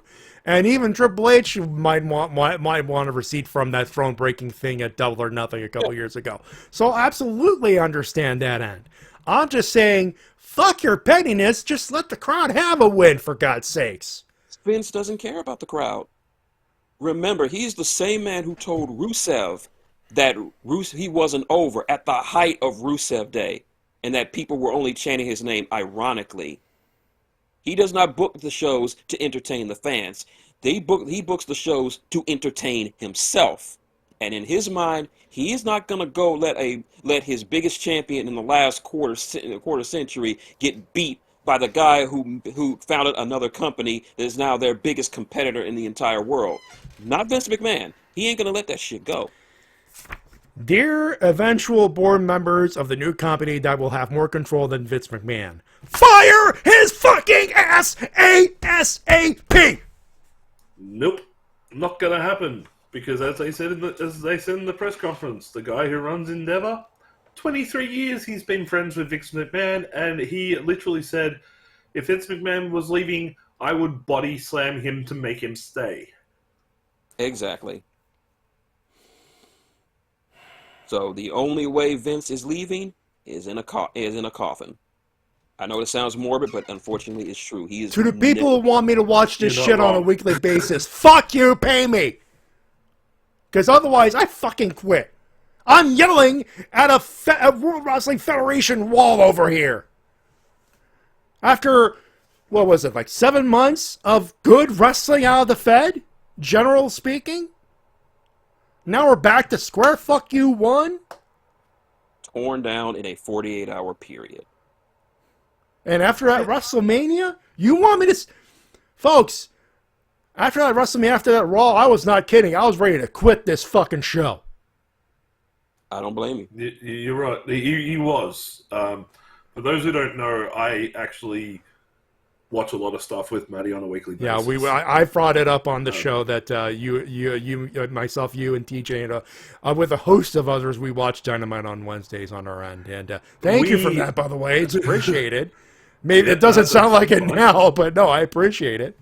But we spent that weekend together, most of us. Like, I know, Matty, you spent... I was at my sister's for family. Saturday, and that was a great time. That's how I got the Pitch Black, by the way. There was like we did a WrestleMania pool, and that was part of the prize. And the Prime beverage was that as well. But the thing is, like, all of us that were together that night, at the end of the ROH show on the first night, we were hyped. We were like, oh my God, this is going to be a great weekend of wrestling. You know, everybody's pulling out all the stops.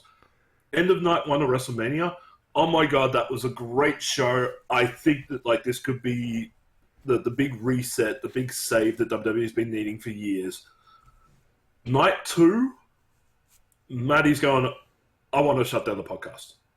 I'm done with fucking wrestling. Shades, John, TJ, myself, we all posted photos in our little group chat of every single one of us, like, I believe... Canceling the network, essentially, Canceling the network, so everywhere we had network, the Americans had Peacock. Yeah. Matty, I can't remember who you get it through. It's with Sportsnet Now, which has a package with all the shows plus the WWE. Yeah. Honestly, a bastardized version of the network anyway, so it wasn't even worth the money I was paying for it anyway. Yeah, and here in Australia, I get it through a streaming company called Binge. We all put up photos of us cancelling our subscriptions and going, we're done with WWE. We'll keep going with AEW and Ring of Honor. And whatever else pops up, of course. MLW yeah, as a decent show every once in a while. Yeah, New Japan puts on good stuff. Even Impact Wrestling has been putting on some decent shows lately. Great show. And which is the only thing I don't like about Impact Wrestling is Bully Ray. Yeah, thank you. We're in agreement here. Yeah. Bully Ray and Tommy Dreamer are two guys that please retire and go and be trainers or something, please. And I've met Tommy Dreamer. Dude is a really nice guy. Got along with him really well. I've met Bully. He and I sort of clashed heads when we met, but we got along all right by the end of the night. But still, at the end of the same thing, I would say to both of them, you both need to retire and go into backstage roles and stay there. And leave Impact to all the new guys that AEW doesn't want or that don't want to work AEW or don't want to work WWE. I don't know if we're going to have time to do it tonight, Bill, but shout-outs to Mickie James and Josh Alexander. Mickie James had to retire due to injury because Kayfabe Weiser said, if the next time I lose, I'm done. And she was injured and medically disqualified to go to the pay-per-view. And Josh, we all know about his torn bicep. I think, bicep is what it is.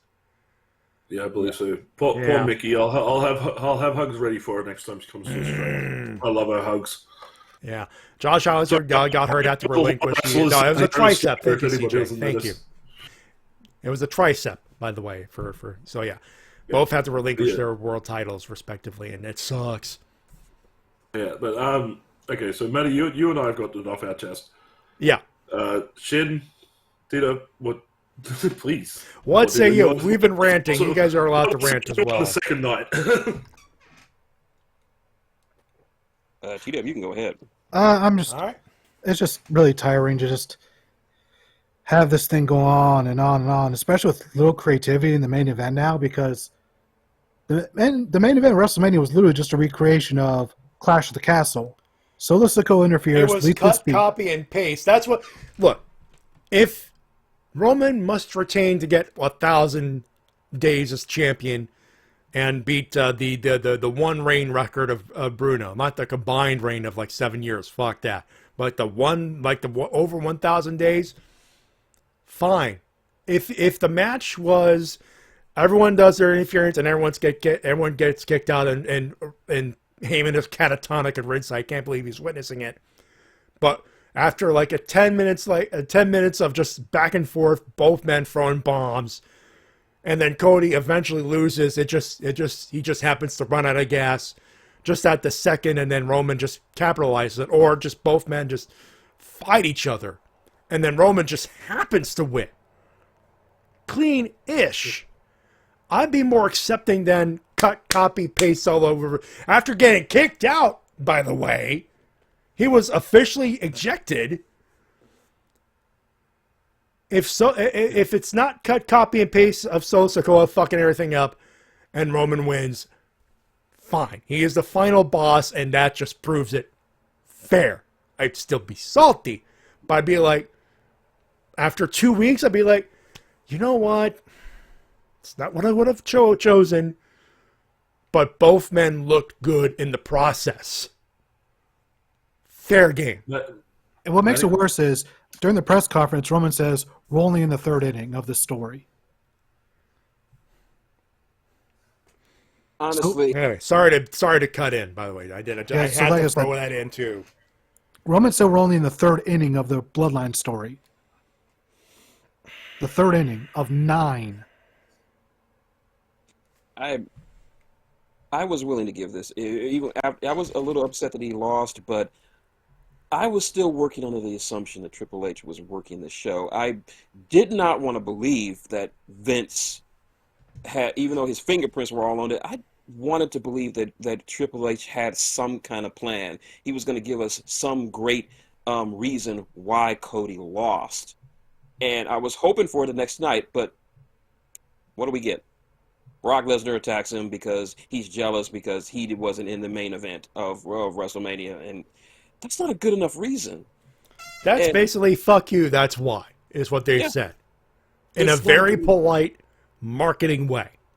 It's not a good enough reason for me. Like, honestly, if I was booking this, I would have just brought back the King of the Ring, and I would have used. Which, by the way, got canceled. So Exactly. it's just a regular Night of Champions. If I would have brought, I would have had him come. I would have had Roman come out and Paul Heyman come out and say, "Hey, you want another shot at this? Why don't you do something that even the Tribal Chief has never done? Win the King of the Ring." And just all the way leading up to it, just have these brutal, these great matches, these great qualifying matches leading into the King of the Ring, and Cody wins the King of the Ring, and he's like, I'm gonna end your Reign of Terror where it started, at SummerSlam, and it would have been cathartic, and he would have beaten him at the same event where the reign of the Tribal Chief started, at SummerSlam. Unfortunately, that's not going to happen. And like I said, I was willing to Thank give you, Saudi Arabia. Yes. After the Matty, you saw my comments when you were after the show. I said I need to marinate on this. My feelings were still raw. I was unsure. I thought Triple H was going to be booking this. The next night, I'm like, well, fuck that match. Just fuck you, Vince, and your wannabe Gomez Adams look. You are not Gomez Adams. John Ashton is Gomez Adams. He's 92. He's still Gomez Adams. You will never be Gomez Adams. You'll be the Wish.com version, of the Dollar Tree version, of the Dollar Store version of Gomez Adams. But Vince McMahon saw the mustache and Dollarama and went, "That's not good enough, pal." That means he'd be who's the guy who played Gomez Adams? New Adams Family, 1991 TV series. Oh fuck! There's one done by Fox. That was terrible. I've erased that series from my mind. Don't please do not let me Google this. I don't want to know. No, don't even bother. We'll just Thank leave you. it at that. I'm a collector of rare and obscure and stupid TV shows. Just think about John Ashton. Think about Raw Julia. Don't think about Vince McMahon. The goats. Yeah, Yes. the good shit. But yeah, it was a great match. It's a shit ending now in hindsight. Now that we know everything we know about what went on behind the scenes, and we now know that Vince McMahon was more than likely running that show backstage. It just makes the main event more disappointing. It just makes it more disappointing. And people say, "Well, Vince only gained control once the merger is done." No, he's in control now.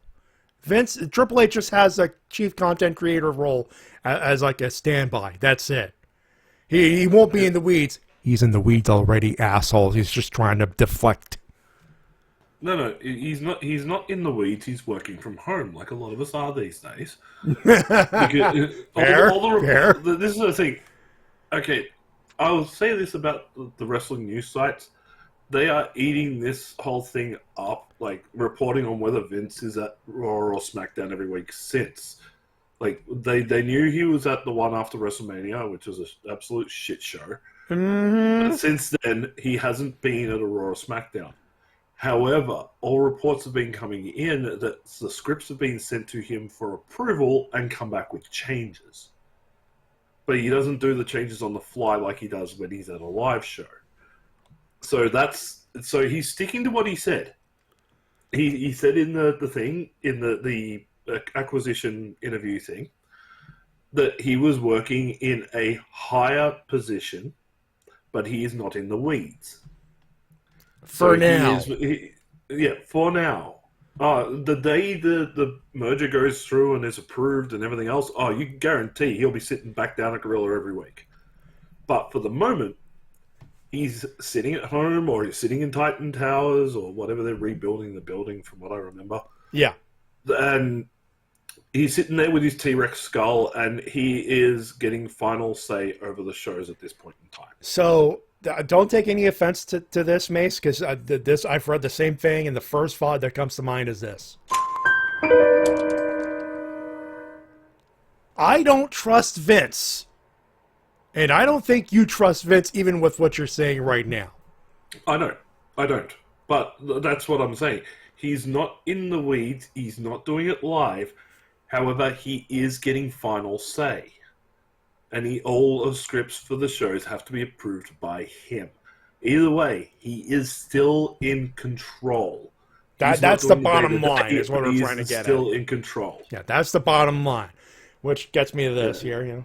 Tonight, on Why Is This Still a Thing? And Devin, in the chat room, Vince used to be great at running a wrestling promotion. Yes, he did. He was. Yeah. I will never discount what the man has done for the wrestling business.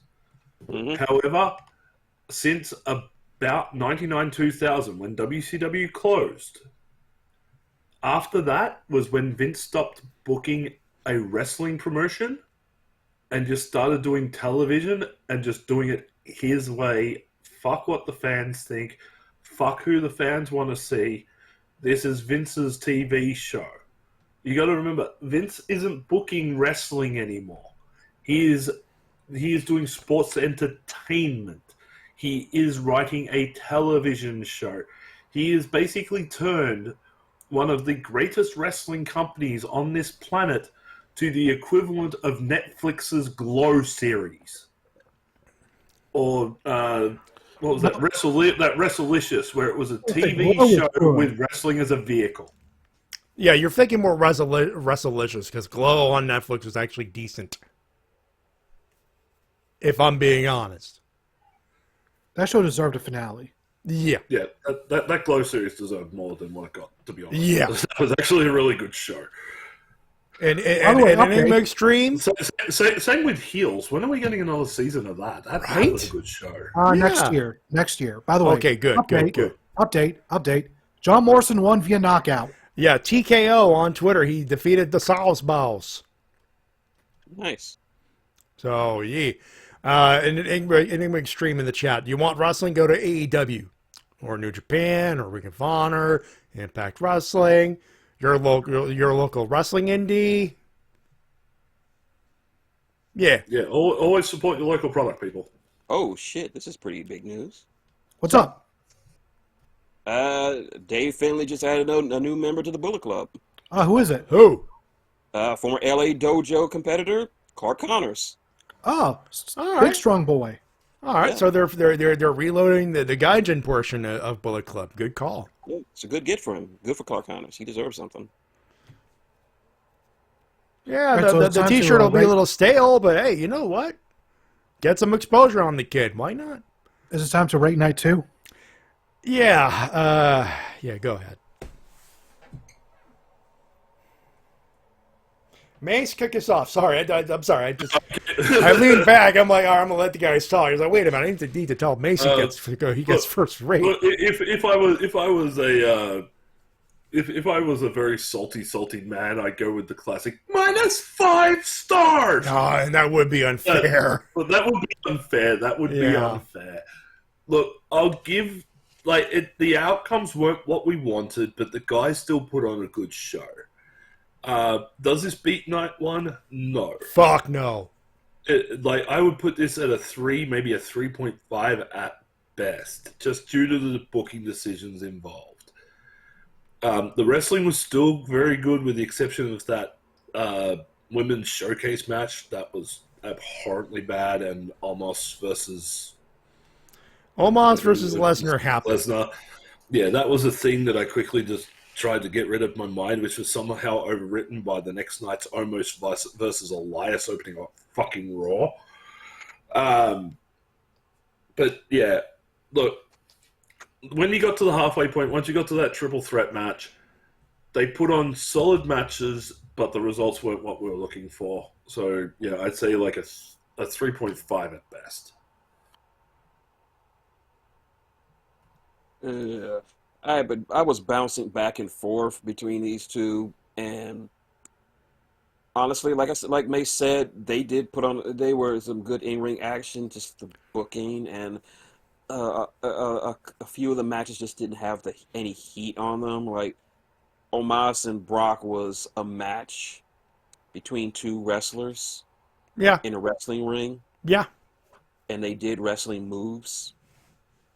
One got an advantage over the other, and won.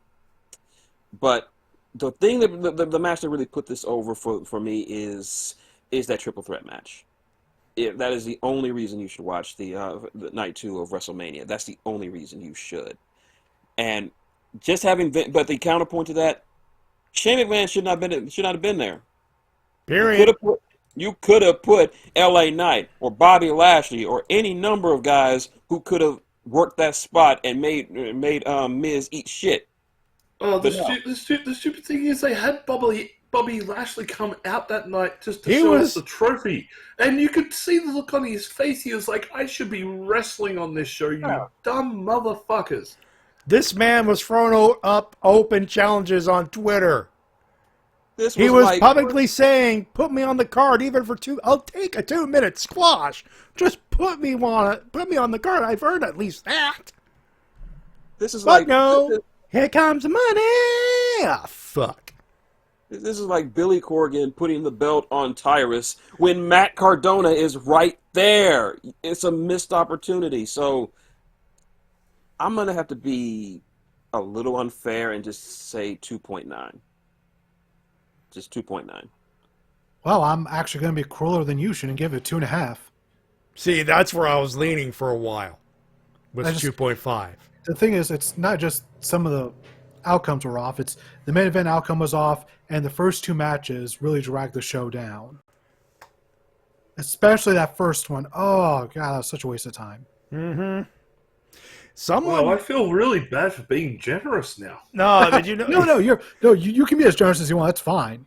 No, your rating is fair. Anything between 2.5 and 3.5 is, to me, sounds fair for what we were presented, because there was some good matches, and as everyone mentioned, really, everyone, including the big boys in the first match, showed up. For whatever that means. Most of the people working WrestleMania showed up as if they deserved it. Fair. So that's fair play. A lot of it is just the booking. And with Walter retaining, I mean, like, you know, after a match like that, fair enough. All 3 men showed up and gave you the reassurance of, okay, fine. He could win. He's earned it. The booking in the main event is going to haunt WWE for the rest of the year, for years to come. This was your opportunity to open up the main event. And they skipped that opportunity because fuck records. We want all the records now. That's all I got to say there. The Shane McMahon thing was saved by Snoop Dogg, and I'm like, people are shitting on the people's elbow that Snoop Dogg dropped. And to be all honest, Snoop's not a wrestler. Like, props to the guy for pulling out something. You know. For one, he's not a wrestler, as you mentioned, and for 2, elbow wasn't that bad. We've seen worse, folks. We've seen worse elbow drops. It's better than the body splash he did in AEW. Thank you. I was going to say that. Thank you. So yeah, for me, I got to leave it at a 3. I was thinking 2.5 because of the ending, but on a rewatch, I mean, I didn't have to rewatch the main event. Fuck that main event, just straight up. But even then, Cody and Roman showed up. They put up the best with what they had. I forgot how long the match was. I think I deleted I turned off the browser for that. Let me get I just want the time here. Because for all but a couple of minutes of the match here at the end, they had a banger. They had a great match. 35. Yeah, 34, yeah, 34-35. For all but 4 minutes and 35 seconds of that match, these 2 gentlemen had a classic match. They did. Up until Solo showed up for the second time. What happened to WrestleMania ending with the good guys, with the belts? That's what I miss. That's what I grew up with. Yeah. Mm-hmm. Big same, bruh. Big same. That's because they used to treat WrestleMania as the ending of a season of television. It was where your storylines came to a conclusion, the good guy wins, people go home happy. But as we learnt with Triple H's stupidest line at that goddamn press conference, the story never ends. Could you imagine if you're watching one of the CW superhero shows like Arrow or The Flash, and they never defeat a single villain at the season finale? Oh, why you have to bring that shit? Why'd you have to remind me that Gotham Knights is a thing? I didn't. I was just talking about Arrow and Flash and Legends of Tomorrow. I'm talking. And Supergirl, if we're being honest. I'm talking about the CW Gotham Knights show. Yeah, we don't talk about that. That is a piece of trash that doesn't exist. Nevertheless, like, could you imagine watching a superhero show and they never defeat the villain on the season finale? Instead, they're like, oh, don't worry, they'll be in the second season. And then they lose again. And here comes season 3, and they lose again. Well, the show will be canceled by season 3. The only way that situation is acceptable if the villain is David Xanatos. And no, it's not. It's like, could you imagine if the Flash never once beat the Reverse Flash? And they kept booking Reverse Flash as the big evil in every season thereafter. Like, no change in character development, no nothing. It's Flash versus Reverse Flash at the end of every season, but the Reverse Flash gets away with it every time. And they expect by the end of season 3, you'd be like, why would I tune in for season 4? I know how this is going to end. And then at the season 4, Flash finally wins, but you're like, okay, I don't care anymore because it just feels so not worth the wait. Which, by the way, spoiler alert, this has been happening with WWE even before tonight. We stopped caring. You gave us a reason to care and then shit on our plate on the biggest possible time. So here's what I'm thinking. Hey, Vince, fuck you. Straight up. Fuck you. Yeah, and here's the thing. I'm just glad that this time around it didn't cost me a lot of money to be this disappointed. I think, right? Between, like, I came back for the Royal Rumble, and I canceled my service at WrestleMania. I think all around, I think that the entire amount of money I spent was about $20 Australian. Oh, not bad. So, could be worse. It was a cheap way to be disappointed. Like, I'm not asking for my money back. I'm just saying, you know, at least it cost me a lot less this time because before the Royal Rumble this year, I was actually about 5 years clean of WWE's product. Wow. And I used to be a guy who I would pay for the network, which was costing me nearly $20 Australian a month. Oof. For multiple years, and then I stopped. And I was 5 years clean of their product. I saw what was happening with Cody with his return at WrestleMania 38. I saw the news and everything, the highlights of him ripping his pec. I'm like, okay, they're going to put this guy over the Rumble. I want to see how they finish the story. And by the end of WrestleMania, I was like, well, they're going to continue the story, but they're not getting my money. Yeah. This was an opportunity to open up your main event again, freshen it up, which was in deep need of that. Enigma Extreme in the chat. Yeah, Foxtel, dude, I'm not paying like $25+ per month to have Foxtel with the WWE included. So I know I'm not paying for our horrible cable services when I had cheaper options available. So, just because I want Matty to be able to get to the Toonami call, let's move on. Yeah, we got till like 11:30, but we got time. We got time. We knew this was going to be a whole lot of WrestleMania. So, and we did bring up the Endeavor deal already. So, A lot of show. Yeah, Endeavor is now, by the end of the year, it's going to be official that they own WWE. It's not technically official now. No. Even though they announced it, they're just now getting all the paperwork in order. Yeah, this is gonna be a very if you must insist on watching WWE, we must recommend you against it, of course. But if you insist, it's gonna be a very strange time indeed. Strange, I think that's the word. With this Endeavor thing, $21 billion. Yeah, Not 21 9 billion Vince is originally wanted. 21 billion. that's the value of the company in itself.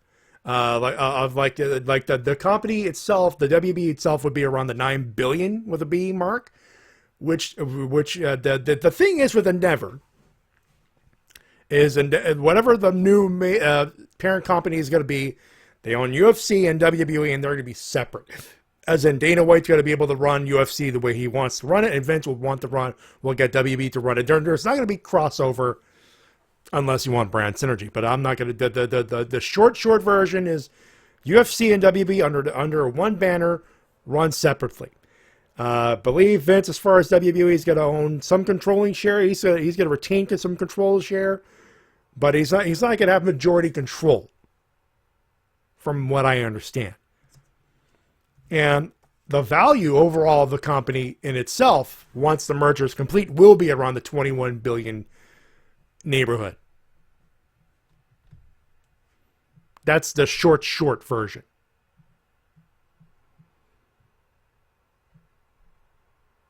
Am I off the air now? And Vince is in control. Yep. And Vince, long story short, Vince is back in control of the Fed. Long story short. Vince is back in. We're all disappointed. We need a beer. Yeah, basically, Vince is back in control. We puke the end. As the man in New York would say, "What the fuck you drinking?" Now that Vince is back in control, I really have no reason to watch WWE, because even if, everyone who works backstage WWE tells all the reporters, "Oh no, Vince isn't here. This show is 100% run by Triple H." Bullshit. After Monday Night Raw last week, I can't trust him. I can't trust him because, as Mase pointed out, Vince is still getting all the scripts emailed to him, and he's making all the edits. So I just can't trust the product at this point until Vince, as Shin pointed out, kicks the bucket. And the fact that we had to sit, I don't know about you guys. I sat through the Raw after Mania for some. Yeah, and I for a little bit of inside baseball, I still do the Parliament of Geeks with Mildred the Monk. But in the last few months, we would watch a show on Monday. It would be a watch party, and then once we complete a series, we would do the Parliament live on Monday. Last few months, I had Raw in the background, and once that was done, I would just turn it on and watch the rest of it. I had that thing in the background. That was a one promo, one quote match, unquote card. That was shit. So as soon as I saw Mase start the call, I was like, I'm going to join them because fuck, misery needs company. Well, I heard, you guys can correct me, there was almost no matches in the first hour. There was one match in the first hour, and it was Omos versus Elias. And it was a squash match. Yeah, Raw's commercial free. One match though. Fuck off. Commercial free, but half an hour worth of WrestleMania replays. That definitely sounds like just highlight packages. That sounds like a Vince McMahon program where all right, we got all this time. We have all this time. Are we going to fill with great promos, great wrestling? No, we're just going to do Recap-a-Mania. Yep, and the thing is, the reports came out. Vince was sitting right there in Gorilla, headset on, talking the entire night. There was somebody that was sitting behind the, I believe it was commentary? Pyro desk or something. Yeah. And they got 3 sheets of updates throughout the night. Oh, I've seen the video of that. Yeah. The commentary got 3 revisions during the night. And the whole Seth Rollins coming down, hit my music and go and do the big celebration thing.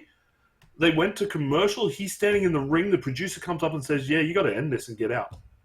Yep. Verbally, everybody in the front row could hear the producer saying, "Yeah, Vince has cut your segment. When you come back, say goodbye, go." Yeah, Seth just threw the microphone down and just left. That was a 100% Vince McMahon show from start to finish. Anybody who can tell the difference between booking styles will know that was a Vince McMahon show. Yeah. Everything since, Vince has had his hands on it. You can see some of his fingerprints on it, but there is a majority of Triple H still there for now. This reminds me of Do you remember, what was it? I think it was 2006 You or can't. I'm sorry, 2008. Mace. You can't convince me Vince didn't book WrestleMania now. Cat's No, out no, of the no. bag. No, look, I'm not. WrestleMania's done with. I'm ignoring it from now. Yeah. I'm going from the Monday after. If anybody remembers, I think it was either 2006 or 2008, where Vince said he had Eric Bischoff in a director's or producer's Yeah, I remember chair that. for Raw, and Heyman was for SmackDown. I think that was actually like 2017. Well, okay, yeah. It could be. I've had multiple concussions over the years. I don't get dates correct half the time. I remember the situation. I don't remember the dates. But this sounds like that type of situation with Triple H. Like, Triple H will have creative control, and I'm even doing the finger quotes here, for a certain amount of time, and then once the Endeavor merger is complete, you're going to see that control dwindle, disappear, bit by bit by bit, and then we're going to be back to the same old Vince shit that almost put the company in the fucking gurgler. Well, from that we go on to more controversial news as, look in my eyes, what do you see? A fucked up ego personality. He's come back and he's going to be the star of his own show, apparently, because according to the rumor mill, there's going to be a show on Saturday nights, 2 hours, and it's going to be a brand split for AEW. What? What? Bullshit. I Oh, call bullshit no, on no. Okay, I've heard AEW Collision. I've heard Saturday night, 8 to 10 on TNT, barring any sports related shenanigans and you know, bounce about whatever the fuck. Barring any moving around things, God damn it! I used to be so fucking smart. I know some of you are thinking, used to? An internal AEW brand split is not going to happen.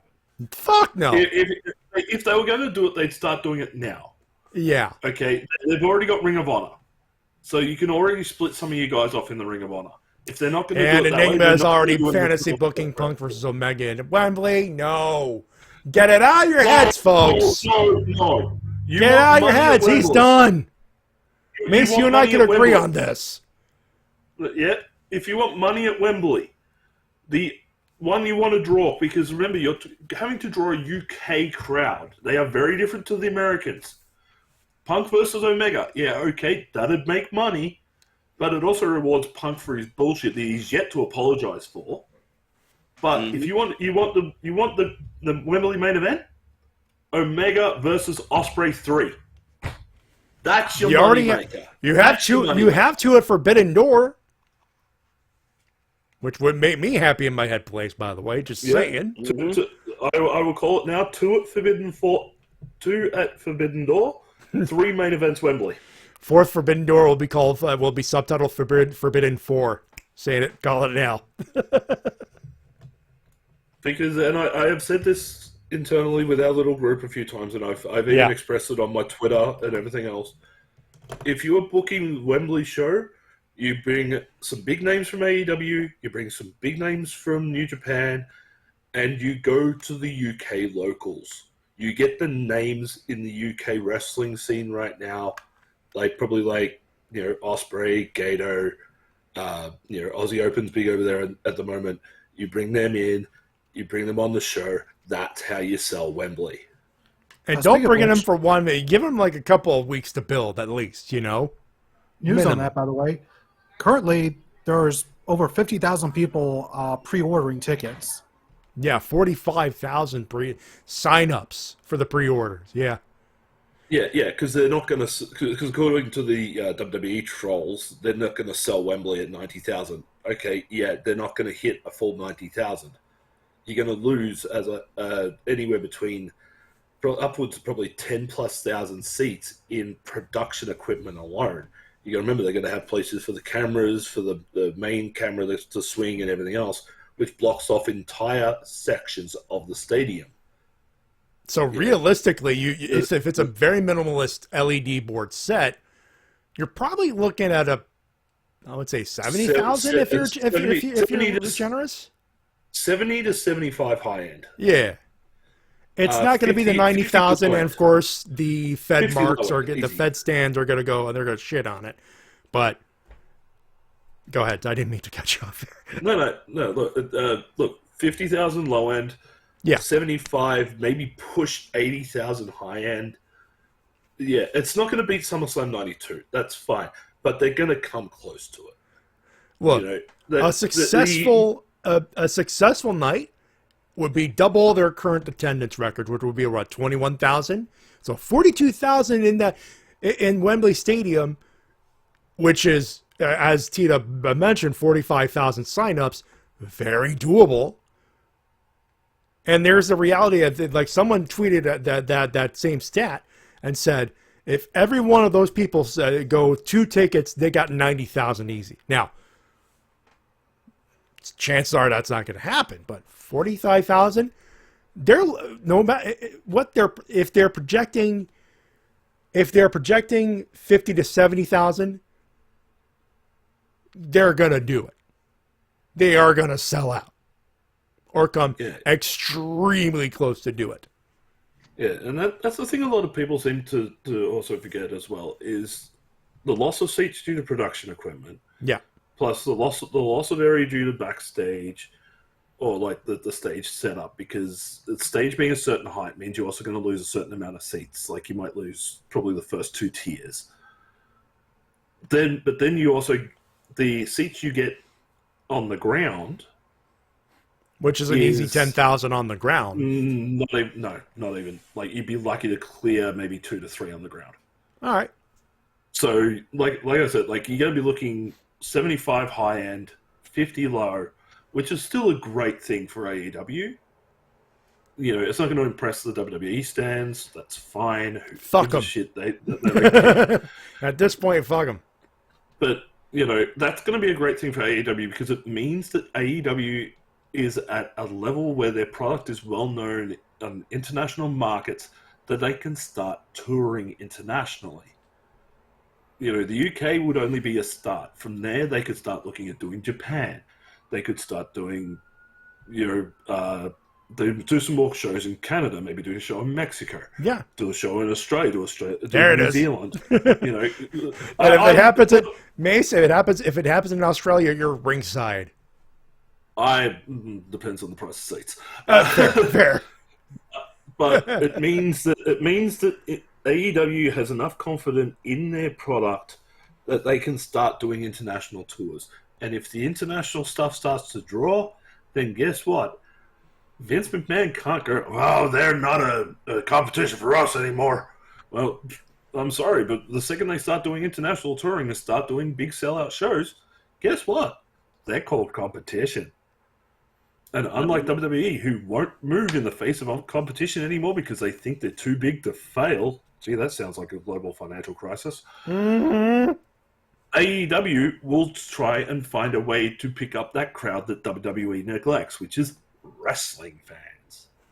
And a whole pile of them just left after that main event of WrestleMania we just bitched about for half an hour. That's a reality, folks. Some of those will probably be former Fed stands. It's not going to be anymore. And all they need is to hear the sweet, sweet sounds of good wrestling over at AEW, and they'll start inching their way begrudgingly, but they'll get there. But by the way, at this point in the show, like I know we've been going for 2 hours and we're starting to hit the end point. T-Dub and Shin, I'd just like to apologize for taking up so much with what would have been your time this week. It's all good. I got nothing to do. And we are still far, far away from the end here. We got at least a good hour left. No. The speed round this motherfucker. Yeah. All right, speed running. Sonata won the IWGP World title at Sakura Genesis. Good stuff. Which, by the way, great card. A long time coming. Sonata deserves a good title run. Yeah, it's about time. And I hope that Just Five Guys gets more belts. Speaking of belts, Mercedes Vernado, she's retained her title, so she's not done with New Japan for now. It was a good match they had there, and I'm looking forward to All-Star Grand Queendom next week. Now there's the real test from Mercedes right there. She actually showed up today at Stardom, attacked Mayu Iwatani after a match, and the crowd was pretty warm receptive to her. She had a good reaction. They were lukewarm like bath water. And I expect her reaction to be just as good here for a match. And just the top 3 matches here, I am really looking forward to. You got Mercedes defending against Mayu Iwatani, got Saya Kamitani defending against Mina Shirakawa, and Julie defending against Tam Nakano, which has been an absolute fucking blood feud. So yeah, good show. Looking forward to that next week. Of course, moving on to WGGP really, really quickly. Great Khali defeated Vistor to retain the WGGP title. And Jim Ross. Yeah. I see Shin's not happy about that. And Jim Ross. He's still wrestling? No, WGGP, New Legacy Inc. Video game wrestling. Oh, okay. And then Jim Ross defeated Taz to retain the Multiversal title via Fuck You Stunner. He survived. How many Taz missions did he survive? 4. And by the way, for those joining us with the WGGP, New Legacy Inc. Does that every week, where they have video game wrestling, 2 championships, the world title, which is all the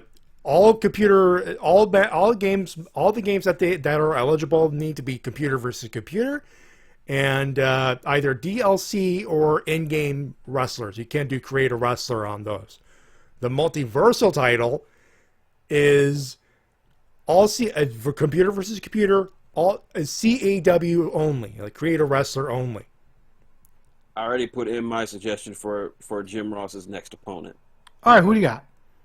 Seeing as how the previous week he defeated America's ass, Captain America. Yeah. He needs to take on Japan's ass. Jim Ross versus the funky weapon Ryusuke Taguchi. They couldn't do it. They couldn't be able to do it in they wouldn't be able to do it in Fire Pro though. Because it needs to be all CAW. Damn. It's not a bad idea though. Well, no. Speaking of not bad ideas, Milwaukee, Wisconsin hosts AEW Dynamite this week, and we start off with 2 old rivals, Darby versus Swerve Strickland. Yep. Swerve. On shit. Yep, and Swerve is now the owner of not just Mogul Affiliates, but the Mogul Embassy. I approve of this and everything connected with the original African chief, the African prince himself, Prince Nana. Who is now getting some Dynamite time. Yay! It's always good. Yes, we all need more Prince Nana on our television. Indeed. Yeah, overall, just really good stuff here in this match. Just we got good action. I got to see, of course, Jack Perry watching backstage during this matchup, just to add more fuel to the fire of the upcoming Fatal 4-Way match. Or whatever they decide. We don't even know if it's a Fatal 4-Way, though it is a strong build towards it. And after Darby got the win, we got one hell of a promo from MJF. And he actually did a good job first putting over half hour Darby. was Darby Allin and MJF. And he forgot one man. It's Sting! Oh yeah, he would return. And by the way, I like the fact that when Darby was speaking, he did a good job advocating for therapy and said that Max could use it. Because, Darby said it helped him. So good for you, Darby, for advocating for that. And of course, as you point out, Sting returned, and he had pom-poms. Yeah, he did. The MJF was almost bumping off, and it was the best thing. I love a heel that will take an inanimate object and sell it like a shotgun blast to the chest. That's the one Like Max is selling one that was brilliant. That's what I love about MJF is that he's an absolute bastard heel, but he's also willing to make himself look like an absolute fool to get a good pop. It reminds me of back in 2020, he let the Young Bucks throw him into the pool during the Jericho Cruise. I remember that. I remember that, yeah. And I love the Sting line here saying that MJF had Cody Daycare. Oh my Oh. god, yes. I said the forbidden word. Oh, Sting, Sting, Sting. Sting! Sting! Sting! Sting! Sting! Sting's promo in that was just as good. Like, if you haven't seen it, go and find it on YouTube. Like, he references like the Surfer Sting. He references Crow Sting. Even references Joker Sting. And I could buy just a one-off match between MJF and Sting based on that promo alone. It would be nice to see Sting in a singles match. It would be nice. It would be. You Then we won't got- do it, though. Then we got a match that I was looking forward to, but unfortunately it was a squash. Powerhouse Hobbs versus the last real man on Earth, Silas Young. That was the only disappointment I had with the show this week. Was that match. Like, I've heard of Silas and like I've heard good things. He's good. Matty Shin, I can attest he is very good. Yeah, Yeah, solid. but having him get squashed like that was I just like, wow, really? Because they hyped it up. They after did. Rampage last week as well. You know, made it sound like a big thing, and just okay, squash match. Yeah, he had some really good runs in Ring of Honor as just being a mean bastard. Afterwards, got Wardlow on the screen, and, well, he did what Matty, myself, and Easy have been waiting to see on AEW television for a while. He killed his car with a forklift. Huzzah! He smashed a new car with a forklift. Oh, Well, just new-ish, but, you know. yeah, I loved No, it. Believe me, folks, if it weren't for fucking weather shit, because I have a specific stinger that involves Eddie Kingston. If it weren't for that, I would have produced a forklift joke as the stinger. you know Wardlow's love of his life suggested he do that. Now Jake Hager is still too obsessed with his hat at this point. Yeah. The fact that in our little group that watches Dynamite, you had everyone on the call singing. They tried to kill him with a forklift. We all At the same huzza'd. time. We all huzza'd. This is followed by a good old-fashioned Donnybrook, and Aaron Solo got powerbombed through a table. Poor guy. Oh, God, that poor guy. He looked like he suffered a stinger or a concussion. Hopefully not. Hopefully not. Hopefully I'm wrong, but golly, he pulled that was a Spike Dudley bump. Then we Yeah, got- he was supposed to go through two tables. He went through one and his head hit the edge of the other, and it's like, oh, that's not good to see. That did hurt, Bob. That did hurt. Moving Oh, on. now we got the promo of the night, as we got a Bullet Club promo, and apparently this is now a splinter group called Bullet Club Gold. Because Jay White officially got kicked out of the OG Bullet Club by David Finlay. Which means, after what happened at Sakura Genesis, another person might become All Elite, and that is none other than ELP, El Phantasmo. And his dirty ass fingernails. Semantics. Then we got Buddy Matthews versus Orange Cassidy. This match fucked really Yes. hard. OC Yes. did a really good job selling his hand. And I really love how he just got by the skin of his teeth.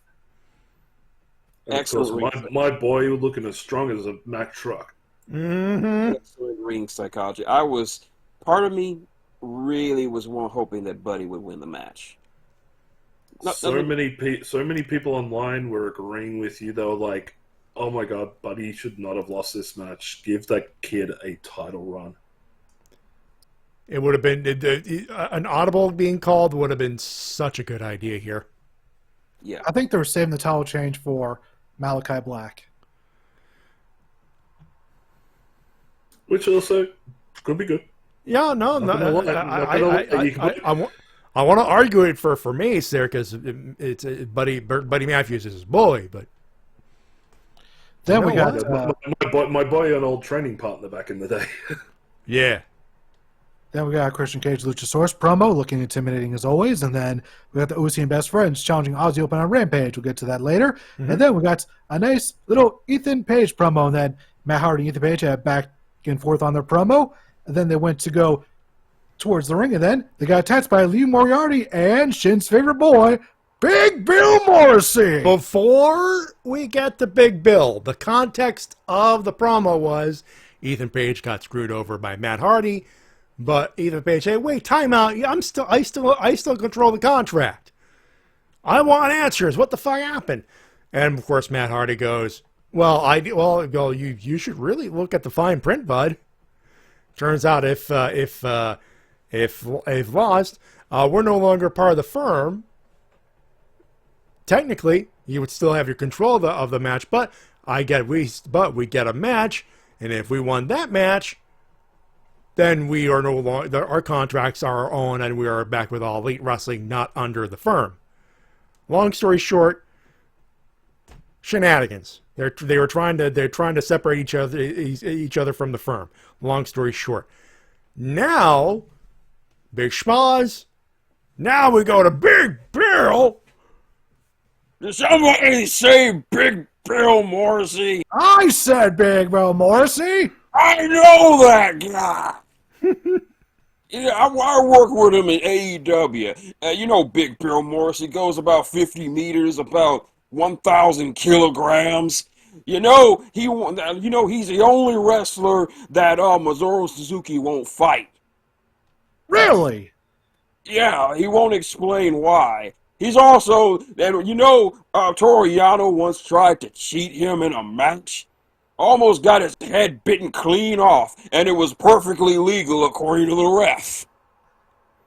Jesus Christ. The Big Bill Morrissey! Bill Morrissey! Then, of course, they sent for Hook, but the numbers were even too much for him. But who would make the save but a questionably returning Jeff Hardy, who I have very mixed opinions about at this point. You and I think all four of us have those mixed. Yeah. Mase, I think you said it best. I think you should say what we're all thinking here. There needs to be some big riders on those on that contract for Jeff. Like, he needs weekly sobriety tests that need to come back 100% negative before I'd even let him go out into a ring at all. Like, I know he had eye surgery. I know he's been doing everything the best he can. But when that man arrives at the building, Tony Khan needs to be standing there going, "Here, pee into this cup. When we get the results back, then we'll tell you if you're booked tonight." Yeah. He can't be on anything. Not even weed. No weed, no painkillers. No drugs, no alcohol, no nothing. No alcohol, nothing. It's very rare that the members of this show, guests included, agree with the likes of Bully Ray. But even Bully Ray was like, this should be his last chance. No fuck-ups, no nothing. This is it. That is it. Yeah, after this, how can, we've been down this road for 20 years now. This has to be his last chance after 20 years of mistakes. Come on. He's a hot commodity, but at this point, one more fuck-up, that's it. He's gone. He has to go. Yeah. That's it. But by the way, has anybody actually heard what is coming next for this Firm versus Hardy? Oh, it's going to be like an 8-man tag. Either an 8-man tag with... Nope. It's going to be at the heart... Don't worry, we're going to get to it. It's on Rampage. Yeah. Okay. We're getting to I missed Rampage, so... Yeah. Yeah, you missed Rampage because you actually decided you had to turn fight on so we could watch it. And thank you, by the way, for doing that. Let's get to that. Let's get that real quick. And took my wife out for lunch. Yeah, you were doing your husbandly duty, and no one would or should blame you for that. Keep going, Pete, though. A recap of the BCC's recent shenanigans, including a look at Don Callis' scar, and holy shit, that's deep. That was hard way. That is just fuck. God damn. I hope that when they were opening that up so we can get a good look at it, they gave him a ton of painkillers. Oh, he would have already been on morphine or something really strong at that stage, or else they wouldn't have opened it up. Mm-hmm. Then we got nice Kenya promo where he basically promised to fuck up the BCC. And that brings us to our next match, the BCC versus Brandon Cutler and Michael Naka Tozawa! I missed that intro. Just saying. And They tried. and yeah, actually that's what I have written down here. That's what I have written down here is Cutler tries. Those poor bastards. They did try. Was... Parts they tried, but my God, this was murder on television. In all fairness, they gave them more offense than I thought they would. I thought this would go 30 seconds. You know what? Yeah, tried is a good word because they oh God, they tried. Those poor bastards, they tried. They got beat so much that Rick Knox just called for the bell just for a mercy kill. Like, no, these guys are dead. I'm calling it. And that is actually what I loved about that particular matchup was it wasn't we're gonna beat the living shit out of you and then pin you. The ref had to stop the match out of the fear of safety for the competitors. That was the perfect way to end that match and make the BCC look like guaranteed killers. Well, at least we now know why Swiss was so fucking angry in that match since he broke his keyboard. Oh, God, yeah. He broke his keyboard playing Uno? He broke his keyboard playing Uno. God, I knew he was a salty guy, but come on, it's Uno. No, but you know the party. You know the party at this time, T-Dub. I know the party, and I've seen Swiss be salty, but Uno? It's a cutthroat game. And I'm assuming that Breeze was just laughing the whole time, as he always is. Oh, they were all cracking up. He was. But Breeze, out of all of them, Breeze takes the most pleasure in Swiss getting angry. Nobody gets happier than him. Yeah, Swiss getting hot. Swiss is getting hot. Swiss is getting hot. Ah, lovely. So then we got the return of Kenny Omega. And then Super Kick! And what's this? Kenny Omega is trying to rip a Mox back with a screwdriver. No. Pulled out of the way at the last second. Next callback to Full Gear 2019. Blood and Guts is going to be so goddamn violent this year. Either that or another Anarchy in the Arena. No, I don't know if Anarchy might work on that one. Blood and Guts. Plus, it's War Games, and considering Blackpool Combat Club, I'm just saying. Also, shout to the Golden Lovers sign. Yeah. Mm-hmm, I saw that. Then we got a nice Mogul NPC promo, which means Prince Nana on our screen, and we also had Strickland saying that he's got other business to take care of, and he's actually glad Darby won because that just means that he taught him well. You know, he's trying to turn a loss into a win kind of situation. Yeah. Classic heel stuff. Can I ask a quick question about Swerve Strickland? Why the hell does he look like an NPC out of Grand Theft Auto? Right? He's just got fashion going on, man. He's basically That's a homeless person NPC. No, T-Dub, there's fashion, and then there's whatever the fuck he thinks he's wearing. That's just called drip.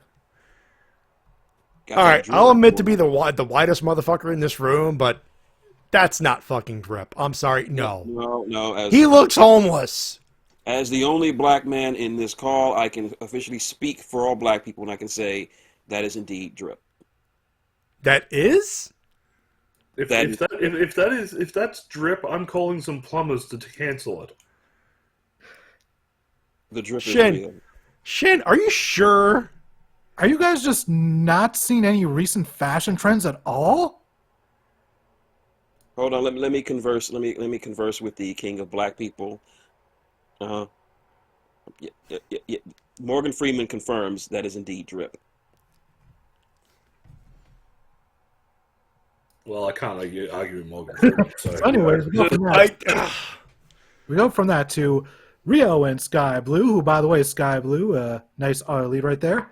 And she'll be taking on Ruby Soho and Tony Storm, and another pre-match attack from the heels. Like you and do. at one point, we even got to see a shield bomb. Goddamn. Yeah. Wasn't the best, but good for a first try. And it was just a nonstop beatdown until we got a save from both Jamie Hayter and Dr. Britt Baker. DMD. All right, T-Dub, I know you want to stretch it for 3 hours. Don't. I'm going to Dave you if you do. I'm just waiting for if anyone else has any comments. Fair enough. Then we got our main event, Chris Jericho and Keith Lee. Chris Jericho used chops. It wasn't very effective. Then we got some matches announced for next week in Pittsburgh. Hayter and Baker versus Storm and Soho, and Hobbs versus Wardlow for the TNT Championship. Back to the main events. Let's see. We got Taz saying Bear Hug Jones. Got Big Beal. And you know Hold on my notes here. And we got some swerve interference, and Jericho wins. Hooray, I guess. So one of the news items this week is that apparently we're going to see Swerve versus Keith Lee at Double or Nothing. Should be good. All right, fair. Then we go to Rampage, where we got to see Best Friends versus Aussie Open for the IWGP Heavyweight Tag Team titles. Gotta say my favorite spot of the match was the handoff suplex from Davis to Fletcher. But it was and of course we also had the close your eyes and count to fuck from Davis to Trent. But the official name is called Close Your Eyes and Count to Fuck. That's the official name. They obviously couldn't say it on TNT, but you get the idea. Yeah, then Aussie Open won with the Coriolis to Taylor for the win. Then we got Triple J backstage with Mark Briscoe, who is not impressed. Then we got no shit. He's not impressed. He got pretty much he got bamboozled. He got bamboozled into working with Jeff Jarrett. Now, Mark Briscoe, heard you doing good with money. Now, why don't you buy some Global Force Gold, baby? But he's on the shirt, on the corner of the shirt. But he's on a shirt. Then we got an FTR promo where they announced they signed a 4-year contract, and after that 4 years is up, they're retiring from pro wrestling for good. Translation: We saw Vince coming back and went, "Fuck this noise." I think they made the right call. Yep. Then we got a promo from the Hardys, Cassidy and Hook, and they announced that it'll be Team Hardy versus the Firm. Isaiah Cassidy, by the way. There might be some confusion there. Yeah, Isaiah Cassidy, and it's gonna be Team Hardy versus the Firm at the Hardy compound. Okay. I can get behind that. Oh, I can't wait. I've been waiting for the return of Broken Matt for years now. Think of the cameos, T-Dub. Yes. Signor Benjamin, prepare the grounds for deletion. Also, if Big Bill falls into the Lake of Reincarnation. Oh, you're saying that they should bring in Enzo Amore for a one-shot. That's exactly what I was thinking, too, on Wednesday. God damn it. No, please don't. Get that guy from a microphone, for the love of God. Here's the thing. He recently left MLW, making him a free agent, meaning he could show up if he wanted to. He legally could be allowed to do a cameo. Look, I'm not saying sign him and make Enzo and Real One all elite here. No, I'm not saying that. But there is a genuine love and respect for Enzo and Big Cass. But yeah, I know there is. But like, the way the guy has been running his mouth lately, you don't want him near an AEW product. You can still have Big Bill go into the Lake of Reincarnation and just come out and go, "I'm 7 feet tall, and you can't teach that." And just having to, the SHAW, the rest of the stuff without Enzo being anywhere near it. Here's how I would do it. Okay, Matt Hardy gets the approval from Tony. Okay, Tony says, okay, but he gets it's a cameo and that's it. Here's how I would do it. Big Bill hits the lake. He comes out. Both Enzo and Big Bill come out. And, of course, Real One just says, "My name is Real One." Does the entire spiel all the way to the you can't teach out all that stuff. But right before Big Bill to start saying soft, there's a big boot to Real One. Back to reality. Oh, It does not have to be supremely complicated. Oh, I got a better one. I got a better one that's going to beat that. Okay. You kick Big Bill into the Lake of Reincarnation. He vanishes. Cut to Brian Danielson with the BCC, and he said, and Moxley says, "Oh, I got a new member. He's going to join up. Apparently, he's no friend of yours." And a chair turns around, and it's W. Morrissey. Okay. You didn't. And he never saw it coming. It was all part of my the plan. Oh, no. 376,280 part plan to make you mad that I joined the BCC and you never saw it coming. Kaki Dory. I could actually see that happening now. We got a comment from the chat. Also, if we're talking about the lake, Ethan Page would get knocked into the lake and come out as the Karate Man. Yeah, we brought that up on Wednesday as well. Mike Shell brought that as well on Wednesday. I remember that now. Bring out the Karate Man. Karate Man versus Hook. Book it, Tony. Yes! Following that, we had Mark Briscoe, Jay Lethal, Jeff Jarrett, and Sanam Singh versus Serpentico, Luther, and Helico, and a wrestler I've seen live in person at a bingo hall once, the Man Scout, Jake Manning! I was wondering who that was. That was the Man Scout? Oh, that was Jake Manning! Yeah, the man who would corpse and corpse at... The man who would... Sorry, go ahead. The man who would corpse at a freight train promo. Yeah, Jim Ross was even like, Man Scout. He was so salty about that. I'm Arthur Switch. I was like, yeah, Man Scout. And Man Scout Jake Manning even liked the tweet. It was nice seeing him on there, but it was a squash match, and Mark is still not impressed with the group even after winning. Yeah. Then we got Taya Valkyrie versus Emi Sakura, and I would love for one day for Emi Sakura to get a title run in AEW. It was an alright match. Got to see some nice heel work from Emi, and despite the interference, Taya picked up the victory. But afterwards, Jade and Layla took her down and got a nice little beat down. Ate the Jaded. All while Jade was not wearing shoes. Well, she had to take him off because they were high heels. And then Jose challenges Vikingo for the AAA Mega Campeonato on Dralistico's behalf. So next week we're getting Vikingo versus Dralistico. Should be good stuff. Mm-hmm. The internet's going to break again. Well, it depends. Will gravity be involved? Or will they forget it once more?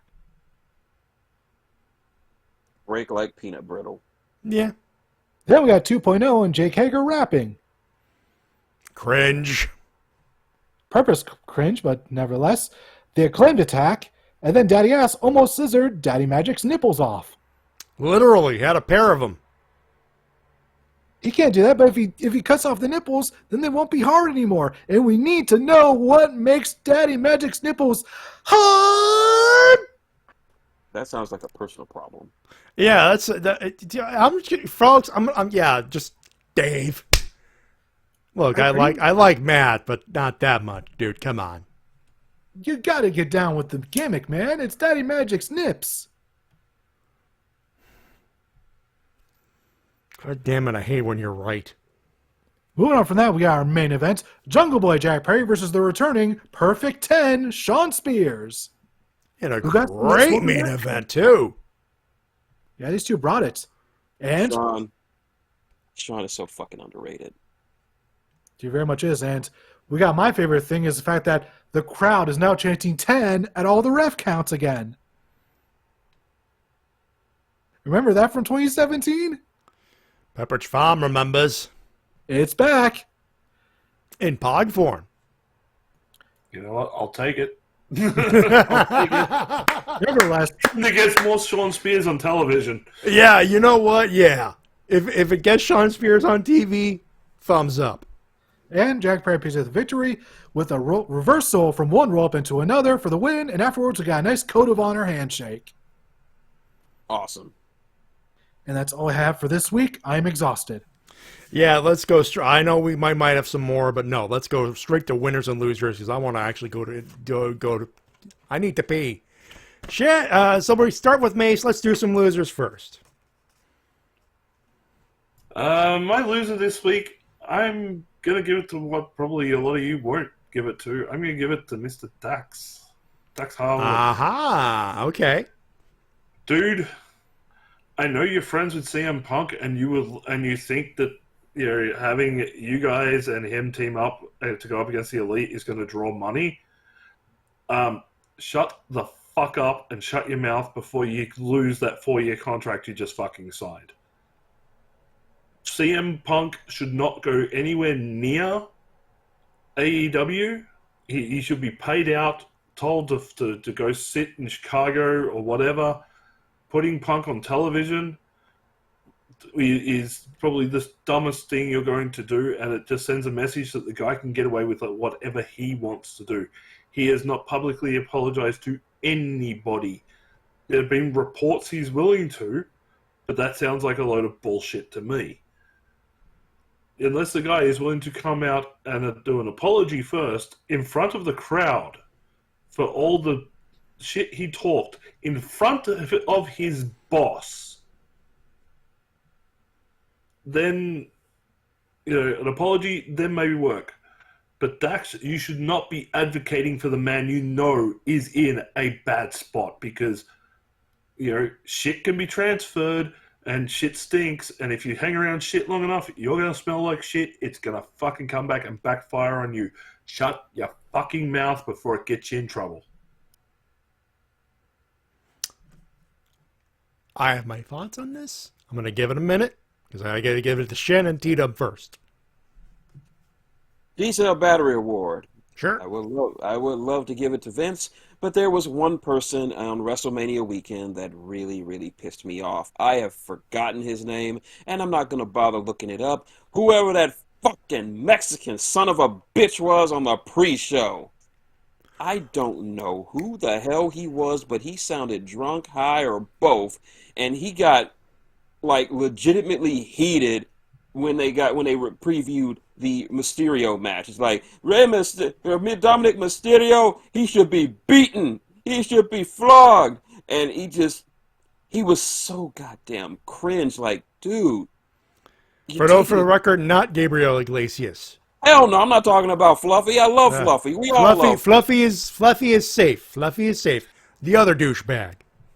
Fluffy is cool. Fluffy's cool. I'm talking about whoever this guy was, and they should not have given him a mic. Like, they should have just kept him far away from that. Before we get too far, Enigma, we're not bringing up Vicky Guerrero on this show. Whatever's happening between her and her family is between her and her family, period. I have already expressed my opinions on that, and I will not bring that up again. This will not be, and it will not be brought up on this show. This is family shit, not wrestling shit. Yeah. That's it. I'm not touching that shit with a 10-foot barge pole, neither should you. There. Continue. So, yeah, I don't know who that guy is. Never bring him back on the show, ever. He sucks. Loser, Vince.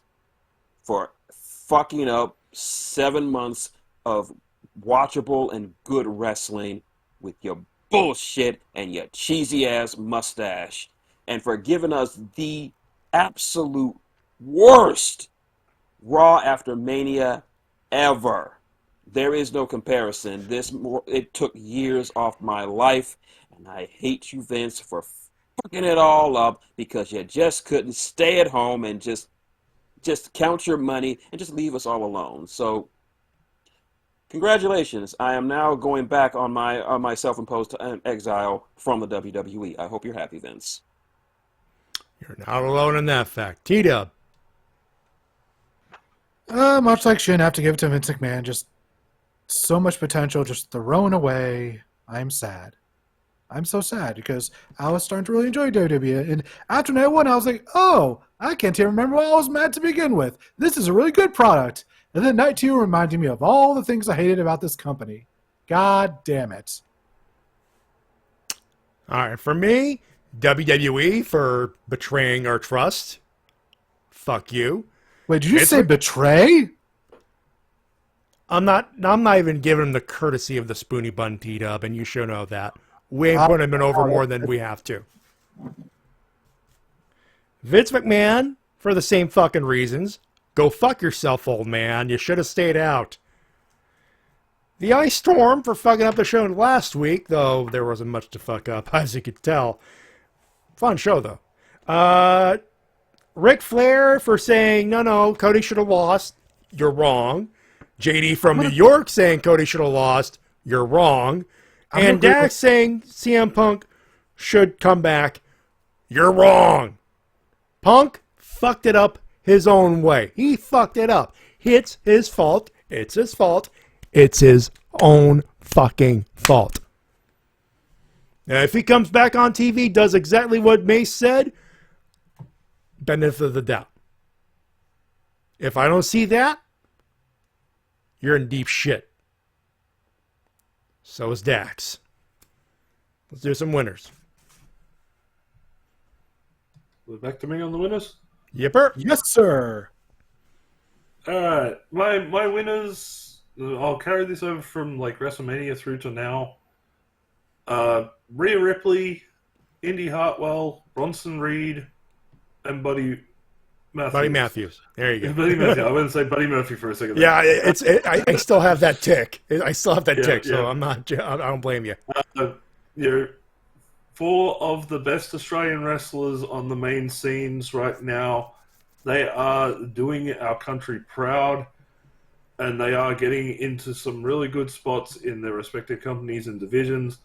And it is great to see so many people agreeing and seeing that Australian wrestlers, the dedication and time we put into the craft that is professional wrestling, is paying off big time over there, especially for those four right now. Good on them. I hope it continues.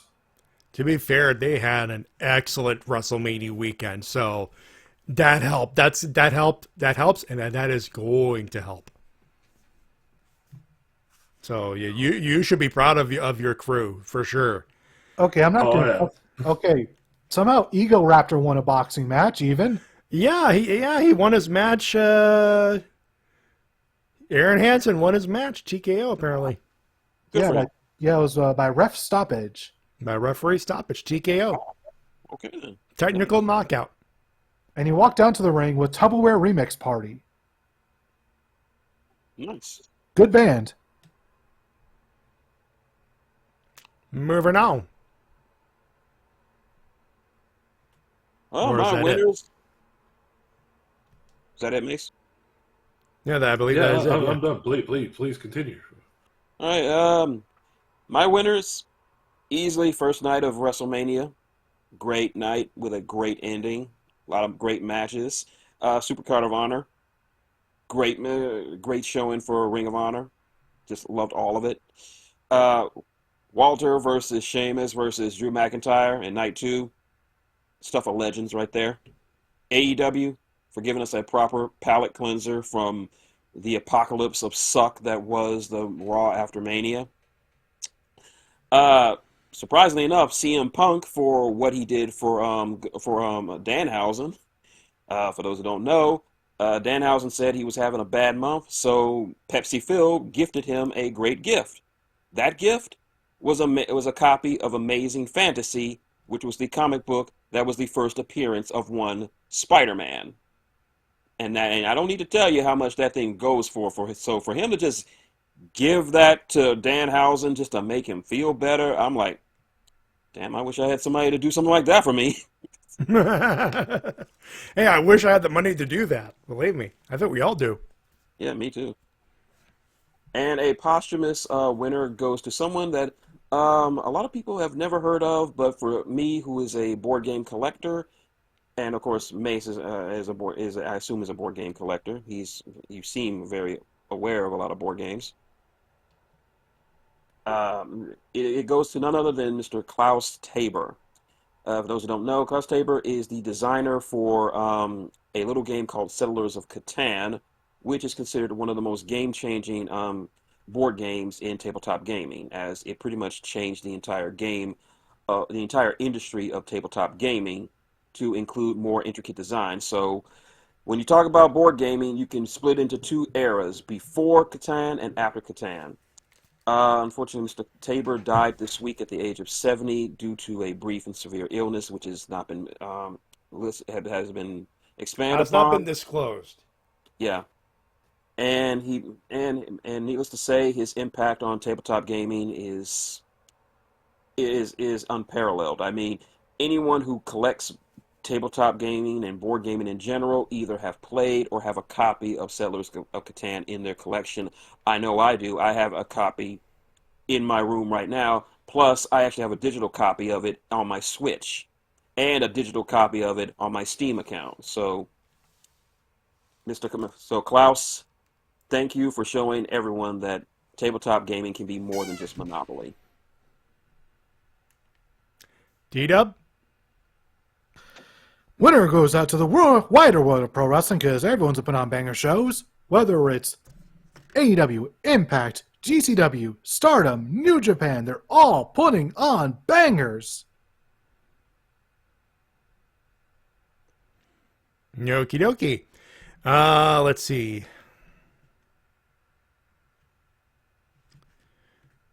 So that's it from. All right. So for me, Kevin Owens and Sami Zayn plus the Usos. That was a great main event of night one. KO specifically, KO and Sami specifically, they've earned it, and Kevin Owens specifically because the Grand Slam. AEW for the palate cleanser. MJF for just the heel work. That's all I'm going to say there. FTR for they'd won back their tag titles in a great match against the Guns. To be at all honest. The women's title match between Rhea Ripley and Charlotte Flair, I think they need a specific match. Actually, both women's title matches, I think, were good. Obviously, Bianca Belair probably should have lost that one, but that's semantics. All four women in those singles matches showed up. I think that needed to be brought up. Prime drink because, God damn it, I think I might if I find one in the wild, God damn it, I'm gonna try the other ones. And that's about it.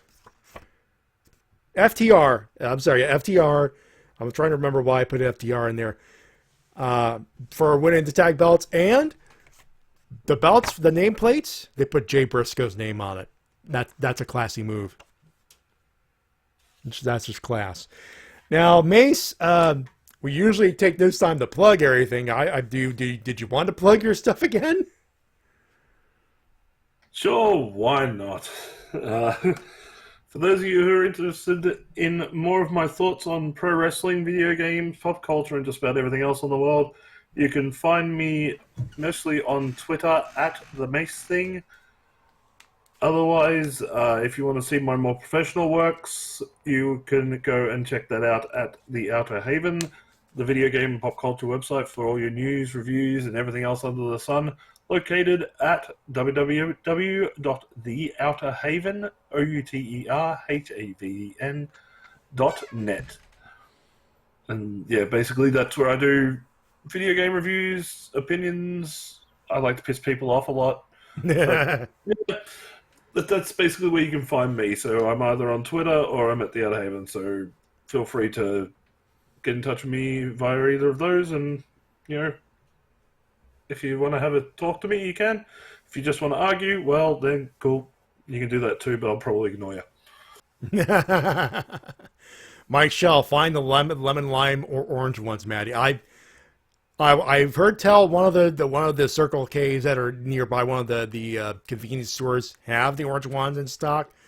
I haven't seen it yet, but I want to try the orange one. Not going to lie. Shen! I don't got much going on since I don't got much social media, but I still got my YouTube channel, Maxicorn.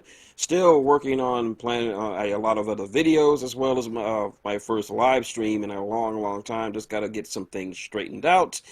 If you want to help me out directly, and especially because it turns out I'm not going to get paid for the next 2 months or so due to some shenanigans with my late aunt's house, so I'm not going to be able to buy much of anything in the next 2 months. So if you want to help me out, it's paypal.com/Shintigercurl, Cash App, $Shintigercurl. Any little bit helps. It'll help me afford to get me something to eat or afford some new equipment that I need, even though I can't afford to buy nothing right now. But that's all I got going on. T-Dub. Right now, I'm in the middle of moving for the next couple weeks, so instead of working on reviews, I'm just putting up some Let's Plays for the next several weeks. Check out my Let's Play channel. It's been inactive for a few years, but it's going to have some videos coming up Monday, so check that out. Put the link in the chat right now. Bada boom, there you go. Go subscribe to the channel so you can watch me commentate while playing video games. All that snazzy, jazzy stuff. Oh boy, this movie is going to be fun. Fun. You sound like you're right. You sound like you're like, ooh, hey, special. As far as our end, you can follow us on Twitter at MattyJ316, at TWK Official, and at The Mase Thing on Twitter. You got patreon.com/TWK Reviews. Whenever his next video is put up, you can get it up just a couple of minutes or a couple of days earlier. Even $1 gets you in on that. Patreon.com/TWK Reviews. Shin's got his PayPal. He's already plugged it. I have my PayPal.me/MattyJ316. Oh, who am I kidding? Send all your money to Shin for now. He needs it more than I do. Yeah, I'm still between contracts, but I got employment insurance. I'll be fine for a month. He needs it more. The Wrestle-Cast@gmail.com for any and all questions. Please keep the short questions. I implore you. Or join us in the chat. If something catches my eye, I usually read it. We tried. Just tonight was one of those nights where we had to rant on our own. That's going to do it for this week. I don't know what we're doing next week with Rampage doing its thing. We might take the week off. I don't know what the fuck I'm doing next week. We will keep you abreast of our situation. But until then, we thank you so much for tuning in and enduring our shenanigans, as always. On behalf of everybody, including Mase. Yes, including me. Why? What do you want? I'm not doing the outro. You're doing the outro. You got other things to do. Come on, man. Hurry up. Let's wrap up the show. All right, I'm gonna wrap. I'm just letting you. I was letting you sign. Somebody else is doing it. Okay. Just because Matty can't make up his mind and he's going to close out the show. Good night, everybody. Have a good weekend and enjoy wrestling wherever you find it. What he said. Shintigercurl. Shut him down. TWK. I am Klaus. My name's Matty Jay. Remind you to help professional wrestling support your independent promotion as soon as possible. Talk to you next time, folks. Have a good one. Have a safe one. How do I top what Mase did? Bye, everybody. Bye.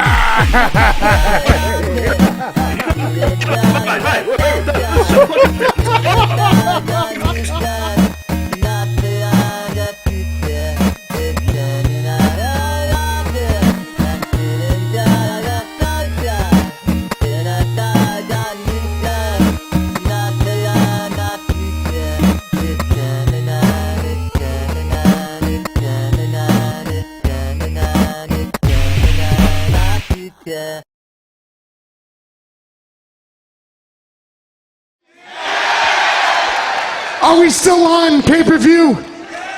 Are we, Paul? 1 minute. Fuck, shit, motherfucker, I don't care. Go ahead, HR, find me, I don't care. I don't care how long we're going, we can go off the air, I don't care. 25 seconds, I don't give a shit. Usually MJF gets 30 minutes on TV, let me get 5.